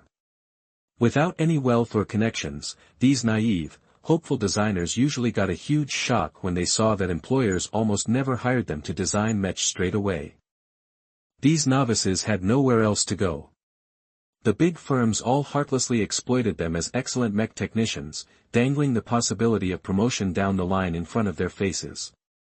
It would take many decades before they ever got the chance to sit behind the design table. Only after designing a commercial variant off an existing base model and selling it a couple of times did he graduate from that lowly status.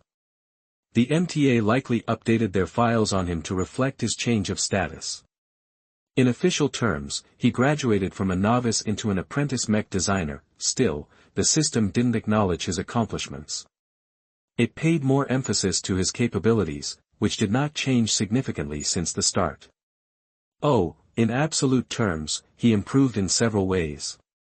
But his skills still remained within the realm of beginner mech designers. If I want to become an apprentice mech designer, then I have to push up one of my core skills to journeyman level. Right now, Ves reached apprentice level in assembly, business, mechanics, and metallurgy. If he wanted to shore up his foundations properly, then he should upgrade his physics to apprentice level as well. The 1000 DP price tag for that action swayed his hand. My ability to design mechs will only improve marginally if I bump up my physics skill. With my DP cut in half, I can't upgrade any other skill to journeyman. That will delay my progress too much. While foundation was important, Ves lacked the time to develop all of his skills in an even manner. It's not too bad if I have holes in my knowledge base. I can easily fill them up later. It's more important I find something to excel at quickly. Though Ves decided to focus on balancing speed and armor, his all-important physics skills still had ways to go. He focused instead on mechanics and metallurgy. Advancing either of these skills provided him with benefits. Mechanics is the core skill of any mech.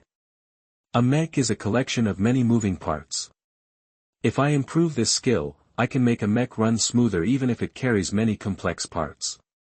Metallurgy on the other hand acted more nebulous. It increased his knowledge of the property of all kinds of metals, but whether he could apply them was still a question. Though essential in developing or modifying new armor systems, Ves had no foundation in this area. He was not planning to develop his own armor systems anytime soon, thus, the choice was easy. He decisively entered the skill tree and upgraded his mechanics skill. The moment he did so, the system came alive. You have upgraded your mechanics skill to journeyman. Please stand by for high-density knowledge transfer. What is high density? It was as if a rocket blew apart his mind. The mental assault arrived so suddenly that Ves instantly blacked out. An unknown amount of time passed by. Ves eventually managed to wake up to a worried Lucky bumping its foreleg against his nose. I'm not a goner yet, little buddy. After reassuring Lucky that he was safe and sound, Ves groggily scratched his head and tried to inspect his newly mechanic skill. An ocean of newly acquired knowledge streamed into his consciousness. It was as if wonderful world of applied mechanics had opened its door to him. He learned many scattered tidbits of insights that combined represented a terrifying package that changed the way he saw mechs. I never fully appreciated the alternate forms of mechs. The main benefit of journeyman-level mechanics was that he gained a deeper insight into the workings of non-humanoid mechs. He learned the essentials how animal and bird-shaped mechs took advantage of the properties of their design scheme. It is truly a matter of imitating nature's perfect works. That was not to say that designers specializing in mechanics copied animal shapes blindly. They only chose the most optimal species and further refined the design to accommodate non-native elements such as thrusters or weapon mounts. The things Ves gained not only benefited his ability to design animal mechs. Humanoid mechs came in different weight classes and shapes. There was an intricate connection between the two. A designer usually modeled the frames of their original designs after real human athletes. For example, a designer intending to make a new light mech design would hire a runner or a sprinter and model his motions precisely. For heavy mechs, they turned to weightlifters and other strength athletes. Sure, a designer didn't have to reference a real human all the time. But that simply resulted in massive amounts of number crunching as they tried to simulate millions of possible shapes before they finally end up with something satisfactory. Now that he broke the threshold holding him back to novice level, Ves was curious if he succeeded in raising his profession. Before he could call his status again, the system interrupted his thoughts. You have met the requirements to promote your profession from novice mech designer to apprentice mech designer. Ves cursed out loud. The system refused to give him a promotion. He already imagined the system's next action. You have received a new promotion mission. Please enter the missions page to browse the details. Promotion mission, acknowledge a master, difficulty, A rank, prerequisites, promote a main skill to journeyman. Description. No apprentice mech designer has ever reached this level without guidance. A master teaches more than simple theory.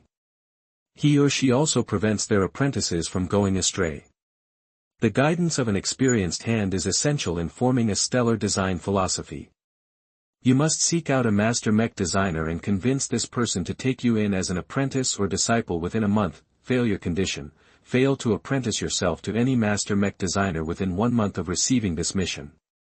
You will not be able to promote again for 1 year. Reward: your profession is upgraded to apprentice mech designer, which comes with increased benefits and privileges, an A rank mission. The system sure didn't make it easy for Ves. He hardly had any idea where to start. Does the Bright Republic even host a master mech designer? That the question was a valid one, as master mech designers usually enjoyed an eminent status akin to royals. A mere third-rate state such as the Bright Republic or the Ves Kingdom possessed no means to attract and retain a designer of such a caliber. These masters were all capable of designing mechs that could win entire wars. The amount of money they charged for every single design reached a dizzying level. Where can I find a master? That the system remained silent even after Ves prodded it several times for any suggestions, so he gave up that avenue and turned to the galactic net. He inputted his search term and let the net deliver him a list of nearby masters, at least those that bothered to show themselves in public. As expected, the Bright Republic did not host any masters. 60 years ago was the last time a master mech designer visited the Republic, and that was only to pick up an exceptional genius. None of the other backwater states in the barren Komodo star sector hosted any masters, at least in public. There might be 1 or 2 masters hiding in some corner of the sector, but I have no way of tracking them down. The mission deserved its A-rank rating. The scarcity of master mech designers forced him to cast a wider net. He set his sights on the pair of second-rate states situated in the core of the star sector. They monopolized the region filled with the most vitality. They maintained their power by exploiting the abundant life-giving stars and resources in their borders. Of the 2 local second-rate states, the hexadric hegemony favored the Ves Kingdom. Ruled by a council of 6, they rarely took action, but if they did it was bound to be big. The autocracy was a sleeping giant that no one wanted to wake up prematurely. The much plainer-sounding Friday Coalition was much friendlier in comparison. Their culture was rich and varied as they used to be a collection of rare ethnic groups chased out from more settled parts of the galaxy. Such ordeals had scarred their national psyche, but to their credit they opened their doors instead of slamming them shut. Many promising geniuses from the surrounding third-rate states tended to flock to the coalition to seek brighter futures. Many of his competitors in the Fusion Cup in fact attended one of the many elite institutions of the coalition. There's bound to be masters in the Friday Coalition. The only problem is gaining an audience with them. I can't just come up to a master's doorstep. The value of a master mech designer did not lose out to national treasures. Each and every master's life was strictly regulated. Not even an errant fly could get near such vaunted people. As Ves trawled through the galactic net for masters, he finally encountered an opportunity: Limar Institute of Technology. Annual Open Design Competition. The annual contest hosted by the Limar Institute was open to every designer below the age of 30. Though most contestants still attended the institute, each year plenty of outsiders who studied at other colleges converged in Limar in order to showcase their talents. Many people and businesses attended the grand event as well, as the competition often unveiled diamonds in the rough. From the articles describing past competitions, it was not unheard of for a novice mech designer to be noticed by an attending master. The open competition is in 20 days. My schedule is going to be tight if I want to travel all the way to the Friday Coalition. Ves couldn't just leave his workshop behind. He was running a business now. He had to make arrangements. Chapter 67, Bodyguard. You are listening at novelfull.audio. First, he called up Marcella. If the broker already had a deal lined up, then Ves was in big trouble. It's not a responsible move to spring this road trip on me all of a sudden, Marcella icily said. Besides, do you think you even stand a chance? The Lemar competition is one of the fiercest stages in the entire star sector. Ves shrugged. He had zero confidence in winning anything before he upgraded his mechanics, but now was different. I have my own advantages. I think I can hold my own. Despite Marcella's constant haranguing, Ves remained steadfast in his determination to go to Lemar. Eventually the broker threw up her arms. Fine, be that way. Don't make me see you again only to tell you I told you so. I'll slow down and stretch out the negotiations for the current deal in progress. Maybe this trip might not be an entirely bad thing. If you stand out and perform well at Lemar, your business will pick up remarkably. Unspoken was the fact that Marcella really held little confidence in Ves. Though he impressed him enough to do business with him, that was accounting his potential. Too little time had passed for him to really grow into his own. On paper, he stood zero chance of even reaching the top 1,000 in Lemar. Marcella took the time to explain the nuances of visiting the Friday Coalition. Unlike the Bright Republic, the Coalition is a lot more vigilant and scrutinized outsiders more strictly. The citizens also treated immigrants from third-rate states rather poorly, at least until they have proved themselves. All in all, Ves should keep to himself and do nothing to attract the ire of his hosts. Even if the Friday Coalition is one of the weakest second-rate states in the galaxy, it has still reached a height the Bright Republic can never achieve. They consider themselves the true rulers of the Komodo star sector and are not shy in demonstrating their might. Ves eventually hung up after receiving an earful of caution from Marcella. He frowned a little. Did he underestimate the coalition? It started as a refuge for persecuted people and still widely advertised their generous immigration policies for talented professionals. They blatantly poached the best and brightest of the surrounding third-rate states for centuries, keeping smaller states like the Bright Republic a remote backwater. There's more to the coalition than meets the eye, he concluded. The only things he knew about the coalition came from history books and the occasional drama broadcast. Now that he thought about it, the Republic probably didn't dare publish any material that was critical of the coalition. I've got to ensure my safety somehow. Traveling alone to Lemar as a single mech designer is too dangerous. Though I'm not anything hot, someone might still try to find trouble with me if I'm all alone and defenseless. It wasn't unheard of for vulnerable mech designers to get poached through one way or another. Simple physical intimidation was enough to make most of them sign a restrictive contract. After all, they spent their entire lives designing war machines instead of improving their personal combat skills. I should bring a bodyguard.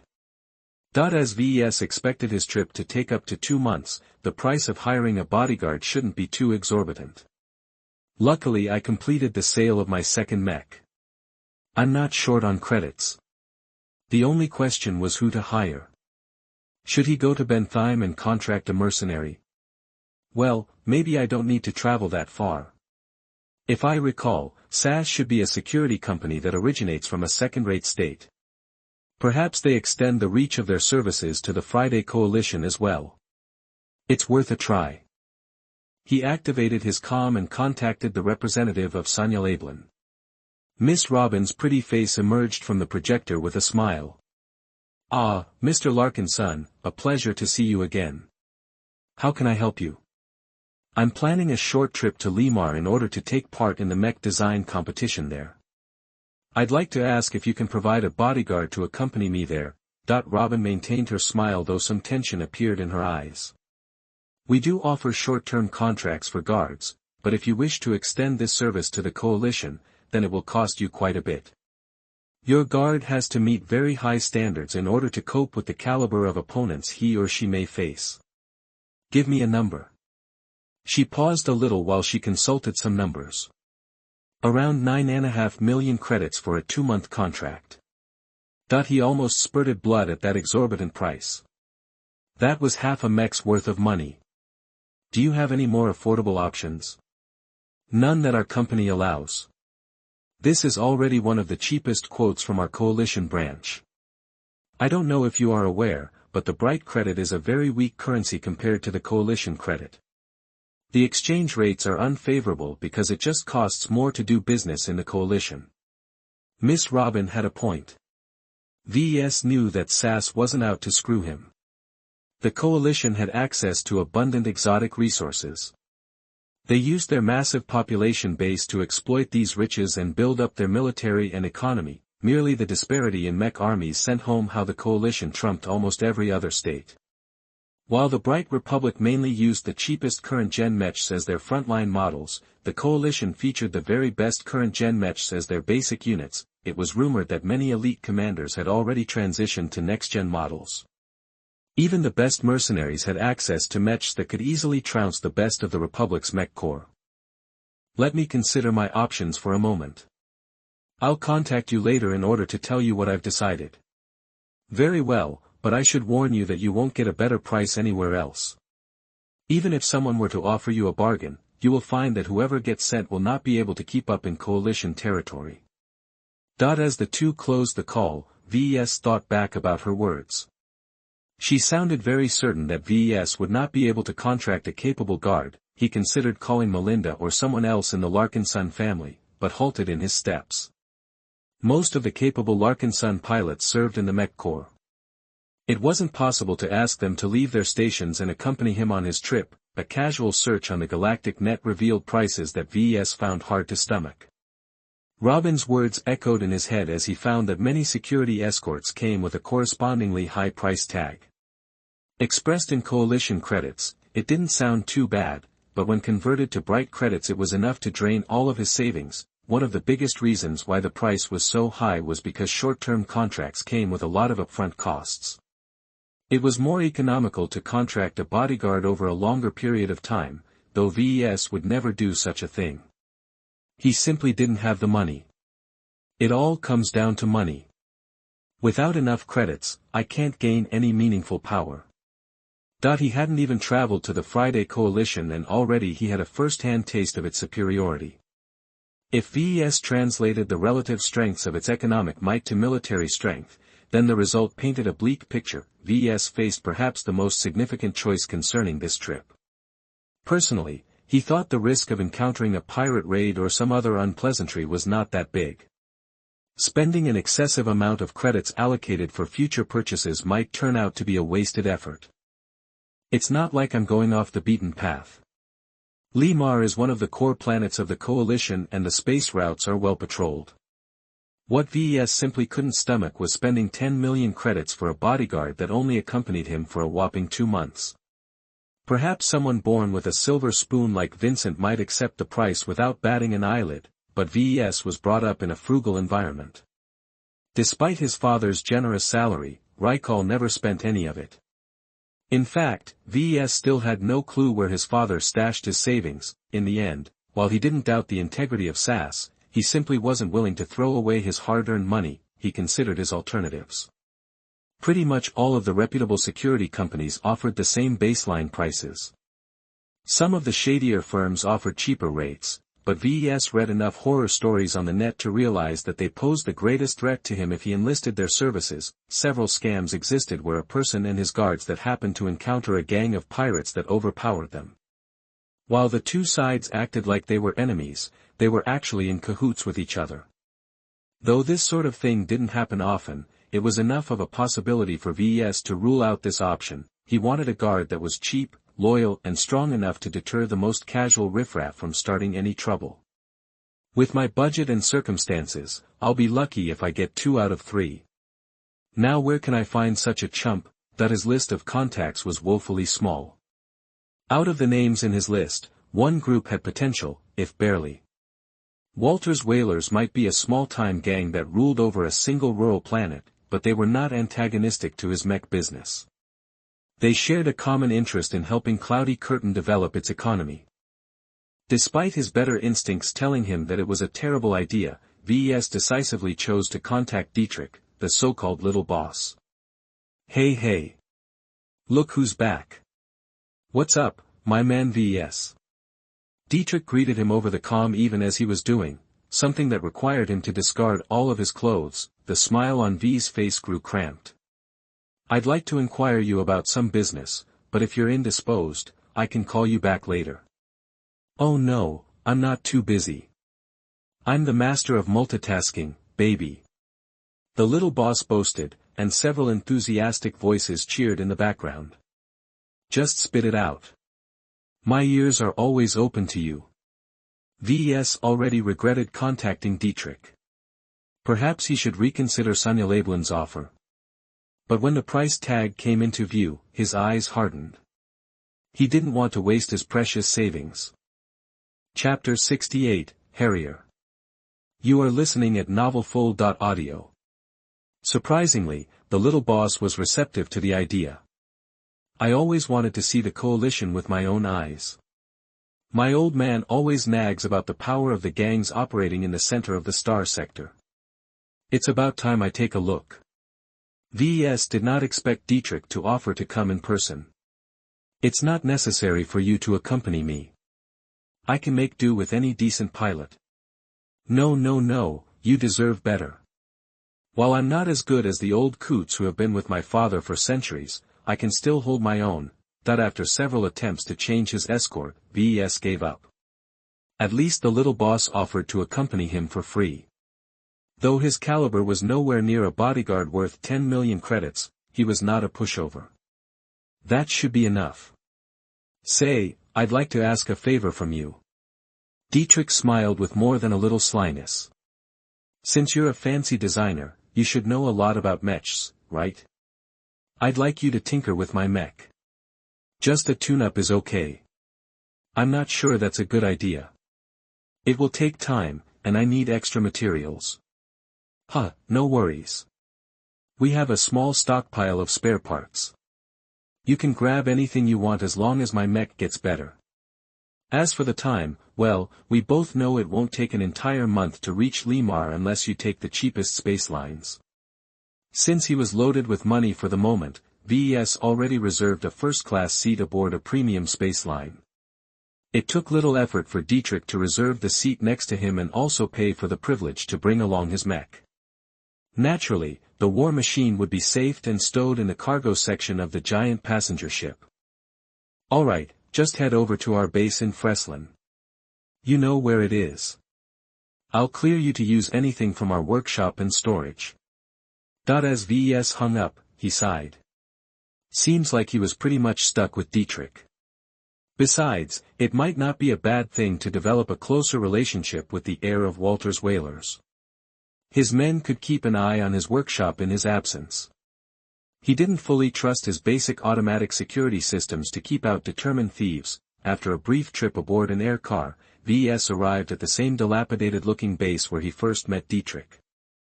Thankfully Dietrich looked fresh this time, wearing a smart suit that belied the power in his limbs. Unlike Vincent, the little boss was a warrior to the core. He did not let his excesses affect his combat capability. Right, you're finally here. Let me bring you to my mech. You're going to love her. She's been my beauty for well over 2 years. She's a veritable classic. Dietrich unceremoniously dragged Ves into the rusting workshop area. Several oil-stained technicians were conducting haphazard maintenance on the mech stowed inside. They walked up to the very end of the workshop, which revealed an imposing silhouette of a medium flyer. Well, Dietrich was right in one aspect. His mech was a classic. It was actually a National Aeromotives Harrier VCX-4B. While it was a current-gen design, the design came out at the very start of this generation's commencement. It was an aged design with a couple of premium features. National Aeromotives only entered the mech market a generation ago. Its main products were still shuttles and air cars, so their accumulated knowledge concerning flight was very substantial. Besides brief forays into land mechs such as the Caesar Augustus, all the other mechs NA manufactured specialized in flight. The Harrier was not a typical workhorse unit, though it shared many features with standard current-gen frontline models. It focused mainly on endurance and therefore relied on fuel rather than direct energy to sustain its airtime.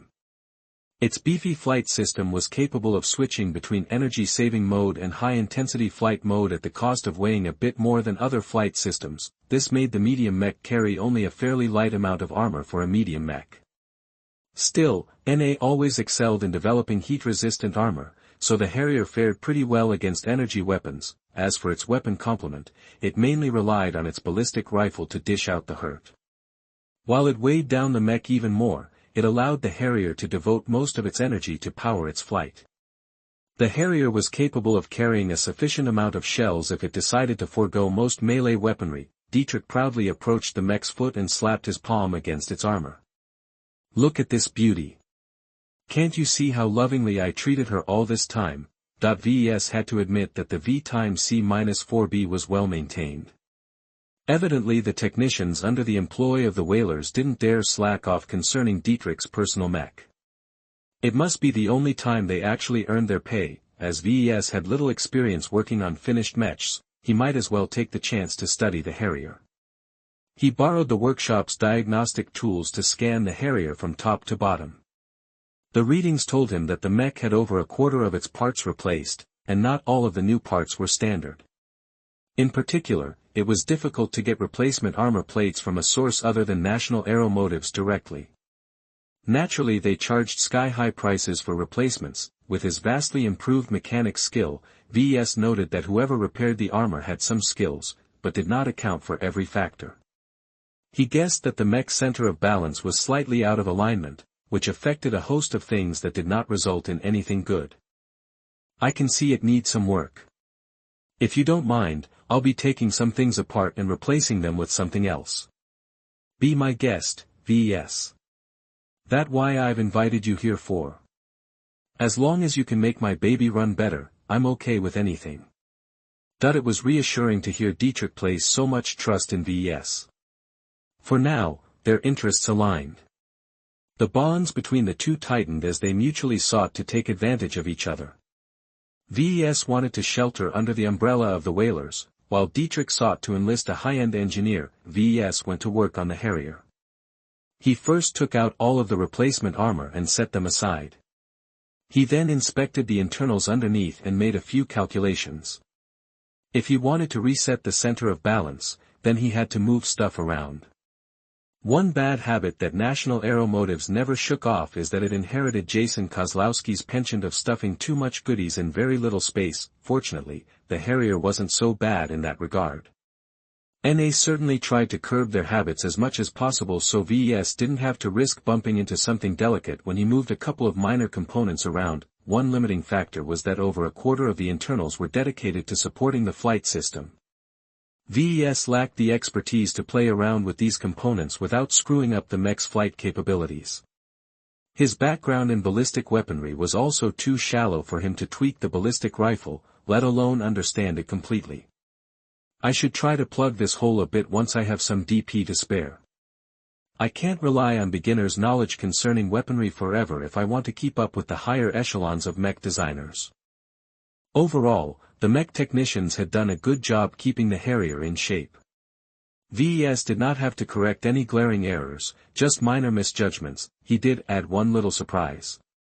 His hands sneaked into the pouch carrying all of Lucky's gems and withdrew a dusky jasper. The round gem's appearance evoked a layered landscape, though Ves paid little attention to that. The unassuming gem had a property of improving the mech's agility by 1%. He sneakily installed the gem inside a well-protected alcove where technicians were least likely to inspect. "Hopefully it will do its job." Ves muttered and turned his attention to putting the mech back together. He took the replacement armor plates to a hammering tool and lightly worked them over so they conformed a little better to the Harrier. The mistake the technicians made was to think it was sufficient picking any random armor plating that weighed about the same and shape it in the exact way as the old one. In reality, each armor exhibited different properties and should always be treated from a fresh perspective. After Ves put the armor plates back in, he requested Dietrich to enter the cockpit and test the mech. The retuned machine moved fluently and with grace despite the large flight system getting in the way of its movements. "It feels great. It's like all of my aches and sores have gone away." The improvement was marginal, but every little bit counted. Both Ves and Dietrich were satisfied with the work. While the mech specs hardly moved, Dietrich piloted his mech more naturally. Ves realized that tuning existing mechs might not be a waste of time. It took very little effort and investment on his part to bring up a mech back to full functionality.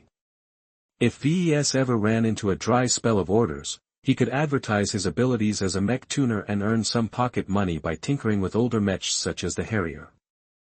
After making sure nothing blew up in their faces, Ves said goodbye to Dietrich and finished his other preparations.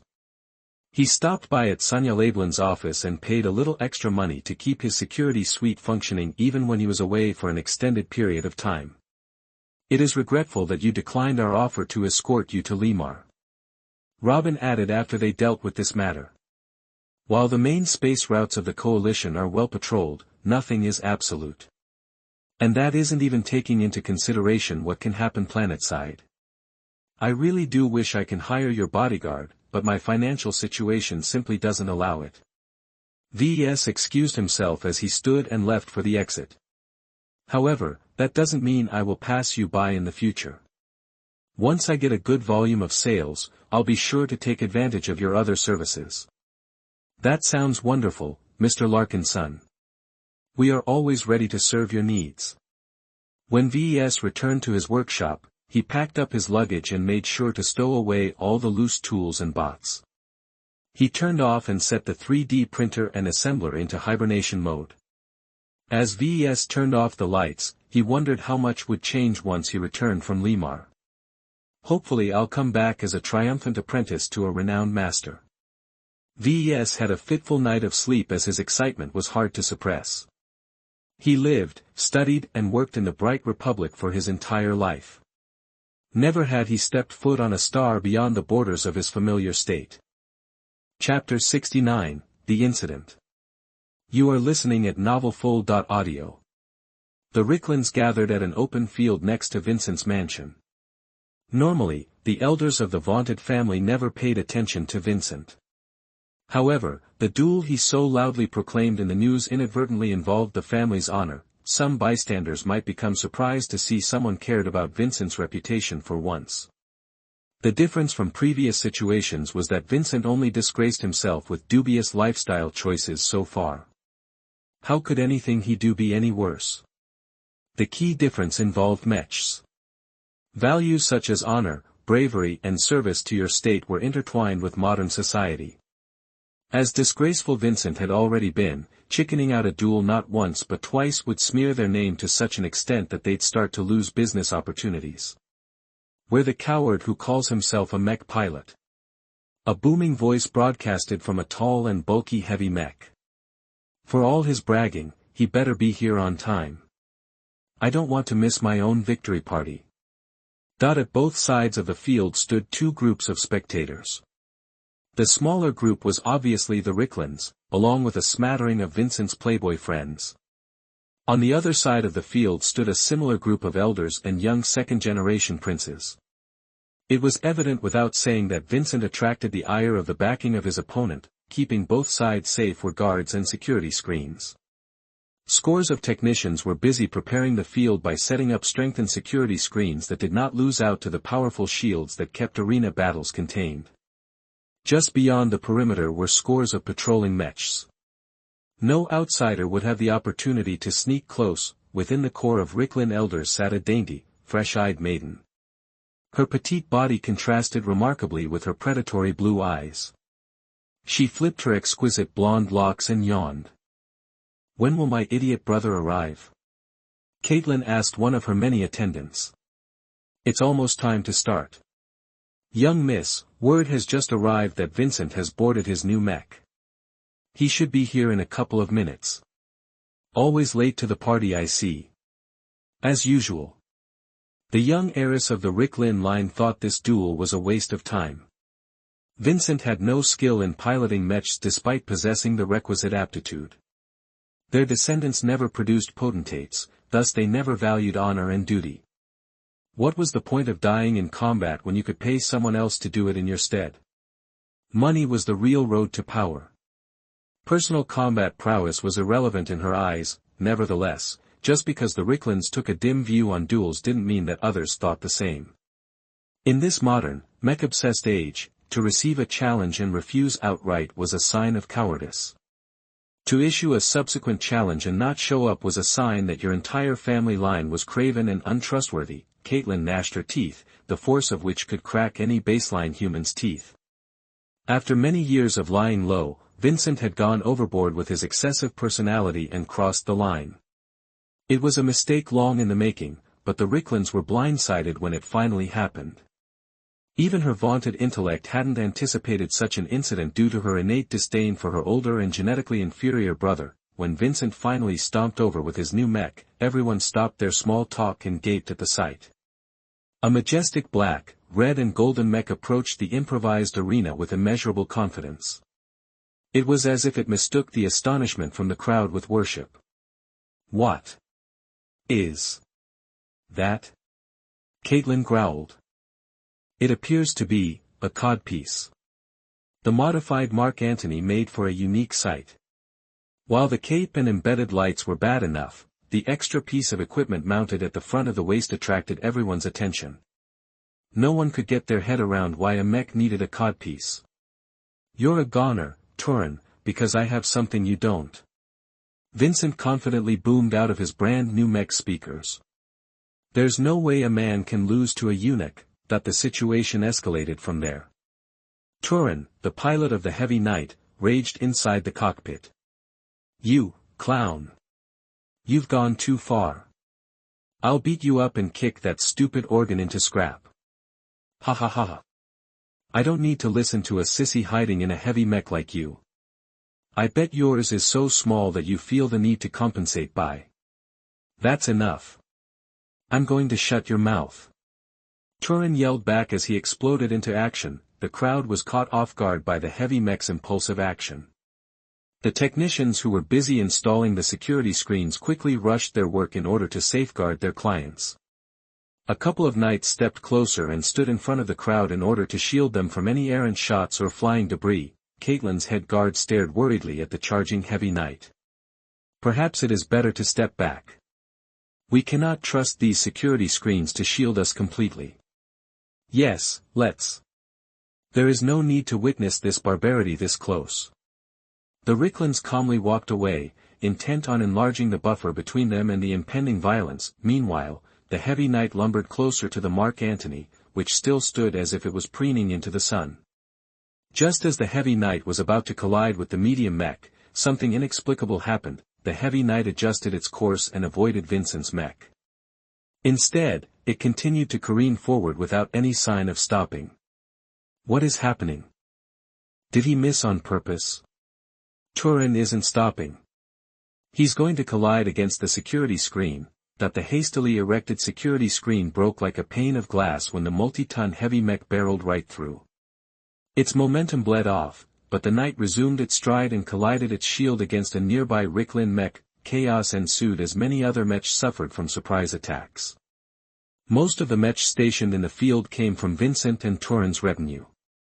Many of these mechs inexplicably suffered from malfunctions and shut down just as they stepped forward to stop the madness. It was not that the Ricklins thought to bring other guards. As they assigned these guards to Vincent themselves, they were assured of their ironclad loyalty. While their loyalty might not be in question, the local technicians who maintained their mechs were obviously different. Thus, many mechs found themselves frozen and unable to move at all. Only some mechs brought from the outside still functioned properly and moved to stop Turin and Vincent's rampage. Young Miss. Vincent and Turin have gone crazy. Their assassination you. I can see that for myself, you dummy. Let's go. That the group of pampered elites scrambled to flee. They approached the nearby site where they parked their luxury air cars, only for Caitlin to halt. Stop. Despite her youth, most Ricklins with decades of experience under their belt obeyed. They turned to her as if she was their only hope. Who designated the parking area? As far as I know, Vincent's personal assistant made all the arrangements. I'm fairly certain that Johnson is the one who directed us to park over there. Then it isn't safe. Who knows how many explosives these rebels have planted underneath. Let's turn in a different direction. As Caitlin's words made sense, none argued otherwise. Despite the temptation offered by the air cars, this was evidently a planned assassination. More evidence came from the chaos happening at the edge of the field. An outside party engaged most of the perimeter guard mechs that were still intact. From the amount of noise the distant battle generated, the terrorists came in ample numbers. Spread out.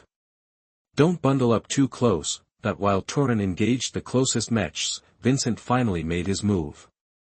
His shoulder-mounted missile launchers expended their entire payload in one go.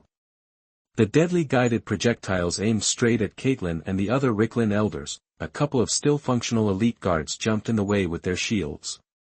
Just as they braced themselves for impact, a couple of the projectiles accelerated with such force that they pushed the mechs aside.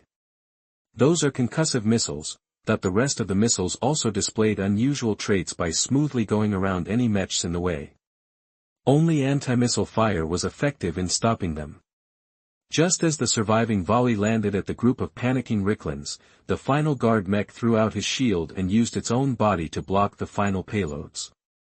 The shockwaves threw many people off their feet. The burning radiance of the explosions hadn't taken out the mech, but dealt severe damage beyond any regular missile on the market. You're mine now, little sis. Vincent laughed hysterically as his customized mech stomped over a disabled mech. The Mark Antony dropped its shield and raised both arms in Caitlin's direction. The wrist-mounted laser cannons charged up for a full-powered salvo. Any last words? Caitlin coughed as she rose from her knees. I see you're more stupid than I thought, big brother. Do you think that just because you've been secretly training your piloting skills that you've got an edge on me? Imbecile. Shut up. I'm tired of listening to your condescending insults. You should have died in the lab like the rest of your worthless batch. His mech fired of both cannons at once. Though their accuracy wasn't great, at this short distance they came close enough to vaporize any human by proximity alone. The lasers reached Caitlin's position at light speed.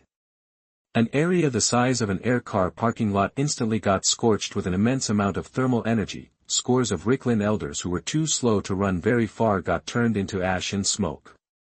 Those who ran just a little faster got blasted with so much heat that their clothes turned into tar and ash while exposing their bodies with a lethal dose of heat. They fell down to the ground like melted candles. Only the younger generation managed to escape the blast zone with minimal wounds. Ha ha ha ha. For all your snooty words, look at me now. As the blackened smoke cleared, the site where his laser cannon struck was a mass of heated devastation. Nothing other than a tank or a mech could have survived such a powerful blast. At least, that was what Vincent thought. A strange bubble enveloped Caitlin's body. She stood proudly intact inside the shield, unbothered by the heat and ash. As scores of badly burned Ricklins moaned at the edges of the blast site, the young genetically modified girl appeared nonchalant at the carnage. Her expression even stared mockingly at Vincent. What is this shield? How come it's so powerful? You're not the only one with powerful friends. The younger sister taunted. You're welcome to shoot me again. I dare say I can hold you off before my backup arrives. As Vincent stared at his surviving sister in horror, a series of sirens started to erupt from the city proper. Explosions and other sounds of battle started to drum in the distance. All over Bentheim, unassuming mercenary groups started to board their mechs and attacked without reason. According to the plan, Vincent should already be finished with his revenge and make his way towards a nearby escape shuttle. The timetable was tight, and Vincent couldn't afford to hammer away at Caitlin's strange shield if he wanted to escape from the planetary guard. He gritted his teeth as he made a difficult decision. He could always enact his revenge later. His own life was more important. Turin. Stop playing around and let's go. Even as their strike against Caitlin failed, they still managed to cull most of the other Ricklins. Their comrades in arms stationed elsewhere in Bentheim also succeeding in their surprise attacks.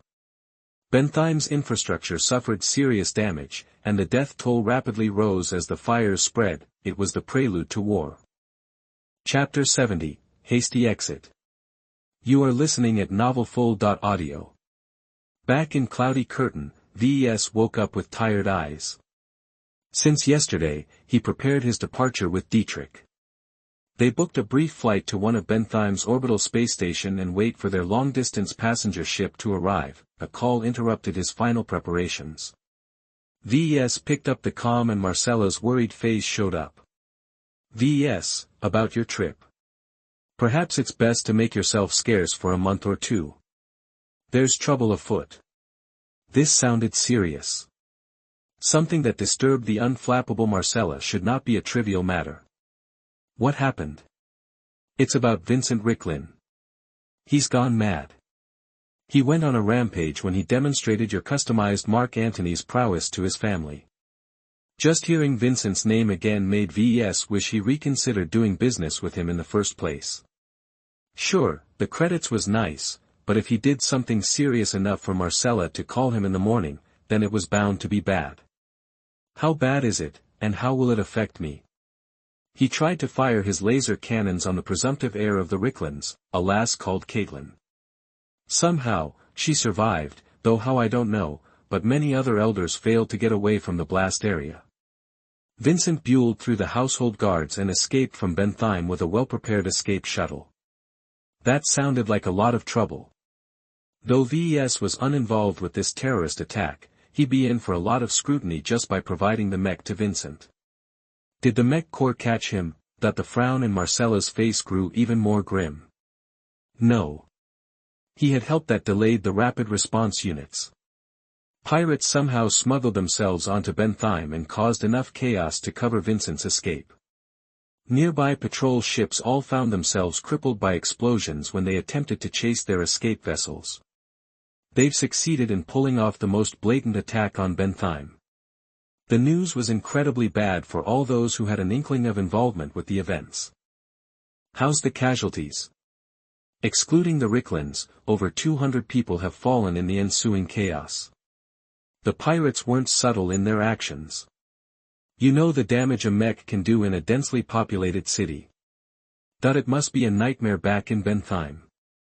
Even the most casual laser fire might cut through a building and wipe out a dozen innocent bystanders.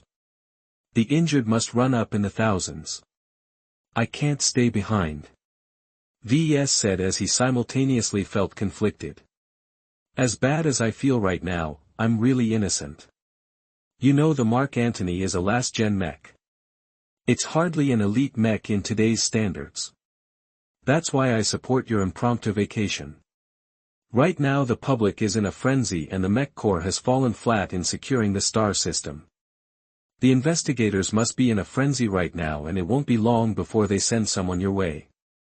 I think my family can stall them. The Larkinsons have always been loyal to the Republic and they have some say in military circles.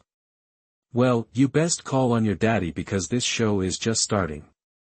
He worriedly hung up on Marcella and with just a brief moment of hesitation he called his grandfather, perhaps anticipating his call. Benjamin Larkinson appeared on his screen. His unflappable face already radiated assurance to Ves. I know what's going on, and I know you're not guilty of anything. Thanks, Grandpa. Ves sighed as the reassurance comforted him. I was planning on traveling to Limar in order to take part in the open competition there. Could you help me smooth over my departure? This event is really important to me and my career and I can't afford to miss this opportunity due to being held back for questioning. I can guarantee that the investigators give you fair treatment, but any sudden departure will look suspicious. I can hold them back from chasing after you if you open up your records and let their people scour your workshop. As Ves carried his real secrets in his comm, he had no problems letting others take a peek. Sonia Lablin pretty much saw everything there was to his workshop when they installed their security suite. Letting the government grab a good look was nothing to fuss about. They can do whatever they want as long as my workshop stays intact at the end. I still need to make a living, you know. I hope you can impress that on whoever is coming here to find something that doesn't exist. Oh, you can be certain I won't let them get out of line. Benjamin grinned. I've kept an eye on you and I can say that you've made us proud. The last thing I want to do is to let your hard work get ruined. So don't worry. I'll call in some favors and try to suppress any suspicions on you. It's just that some suspicion will never go away. His grandfather was right. Having his second ever produced mech be involved in a violent terrorist incident was going to be a black mark in his record. But Ves did not let it drag down his hopes. He still had a way to redeem himself if he worked hard. What do you think the investigators will do if I return a couple months later as an apprentice to a master mech designer? That the old man's eyes widened. Even a senior military official like him was nothing but an ant compared to a venerated master. You will find that many obstacles will melt away like snow in a warm spring day. The prestige of a master mech designer is not to be trifled with. Even a casual apprenticeship to such an eminent person will deter all gossip. In the end, it came to power and backing. If Ves had studied at an elite institution from the Friday Coalition, he'd never had to worry about being detained for days. I'll hopefully return triumphant, Grandpa. Go then. Spread your wings and see the worlds beyond the Republic. It's a tumultuous place in the center of the star sector. You will see many riches and wonders. Just remember that all of that wealth and power is built upon a foundation of strength. After Benjamin terminated the call, Ves made some additional preparations. He sent a message to Robin that Sass should let any official investigators enter his workshop without challenge. He then sent another message to the little boss with a summary of the situation and telling him to meet at the spaceport immediately. Well, guess I'm out of here. Let's go, Lucky. Man and Gem Cat turned to look at the workshop for the last time before entering the air car. Ves browsed the news as his taxi zipped towards the spaceport. The footage the news broadcasters streamed to the rest of the Republic showed that Bentheim had descended into chaos, its openness as a port system worked against securing the planet. Too many mercenaries with shady affiliations entered the planet. Some of them turned out to be disguised pirates that somehow fooled Bentheim's stringent security checks. Worse yet, in the hunt for pirates, the overzealous planetary guard sometimes struck mercenaries who were not involved in today's premeditated assault. The battles threatened to spill out and cause even further casualties. What hurt Ves the most was the occasional footage of what sparked this ambush. The highly modified Mark Antony with its codpiece and all raised its laser cannons and shot straight at a group of defenseless bystanders. The news stations immortalized the brief recording with how hard they tried to send it out to the rest of the star sector. Damn it. Forget about the codpiece, Vincent's mere involvement will be an unerasable black mark in my record. As he hastily suggested to his grandfather, his only way to redeem himself was to achieve his goals in Limar. Only by attaining some kind of formidable backing would he be able to endure the scrutiny. The commentators and pundits already speculated on the influence that attacked the Republic. Nobody really believed a bunch of no-name pirates planned, funded, manned and executed the intricate raid all by themselves. A lot of Republicans pointed the finger at the monarchists of the Vesia kingdom despite the lack of any convincing evidence that hinted at their hand. Even Ves found this theory compelling. As a homebred citizen of the Bright Republic, he was raised to regard the Vesia kingdom as their archrivals. Only the Vesians had sufficient motives to find trouble with the Republic. Hey, Ves. It's a bad day today. Dietrich finally greeted him once he arrived by the spaceport. The little boss looked quite subdued at the moment as he worried for the well-being of Walter's whalers. I feel kind of bad leaving my mates behind. We're only gone for 2 months or so. A war won't erupt this soon. Actually, Ves had no idea what was going on behind the scenes. He just said that to reassure his bodyguard. The two subdued young men eagerly boarded a large passenger transport to Bentheim with their floating luggage bots. Besides that, Ves brought an ever-curious Lucky along while Dietrich already stowed away his mech in a container aboard their ship. The passenger ship was only half filled this time, an oddity attributed to the attack. Some sought safety in Bentheim's large numbers, but most locals felt it was best to stay on their quiet, unimportant planet and avoid the giant target Bentheim represented. After all, the Vesians never hid their desire to engulf the port system. The trip to Bentheim was brief and uneventful, save for the additional security measures. The transport had to stop in space and allow inspectors to scan each passenger and piece of cargo in person. One of the inspectors paused briefly when he scanned Ves, but whatever instructions he received forced him to move on. The people who went over Dietrich's mech added extra seals to his machine. This didn't stop him from using his mech in an emergency, but it took an experienced mech technician at least half an hour to make it battle-ready. as they arrived at the Bentheim spaceport, they encountered a deluge of humanity. Scores of soldiers kept the peace as they tried to corral the emigrating people in a semblance of order. Ves could only rely on Dietrich's strength to squeeze through the mobs. "This is insane," Ves yelled at Dietrich as they waited behind a line. His words could barely be heard over the panicked din of conversation. "There's so many people seeking safer refuge. It's better if these cowards get out. They're nothing but useless sacks of meat." Eventually, they made use of their priority boarding access and entered a much more orderly area. Only the affluent could afford business-class tickets that allowed them passage on a premium space line. Both Ves and Dietrich looked out the window to behold the giant monstrosity that carried them out of the Republic, Torch of the Vanguard, Townsend Space Lines. The patriotic name referred to some kind of event or myth that happened early in the Bright Republic's history.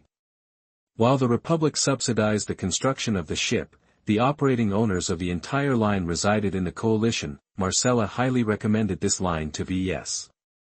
The enormous passenger ship plied the spaceways from the Republic to all of the other third-rate states in between until she finally reached the edge of Coalition space. Then she traveled the same way back, escorted by a small contingent of space-capable mechs. Naturally, all of this safety, luxury, and speed came at a cost. Ves and Dietrich parted with a whopping 150,000 bright credits each, and that was just for business class. The passenger ship offered even more extravagant tiers that came with private swimming pools and state-of-the-art sparring arenas. "Here's to a new adventure," Ves whispered to himself as he held Lucky tight and followed the excited Dietrich aboard the magnificent vessel.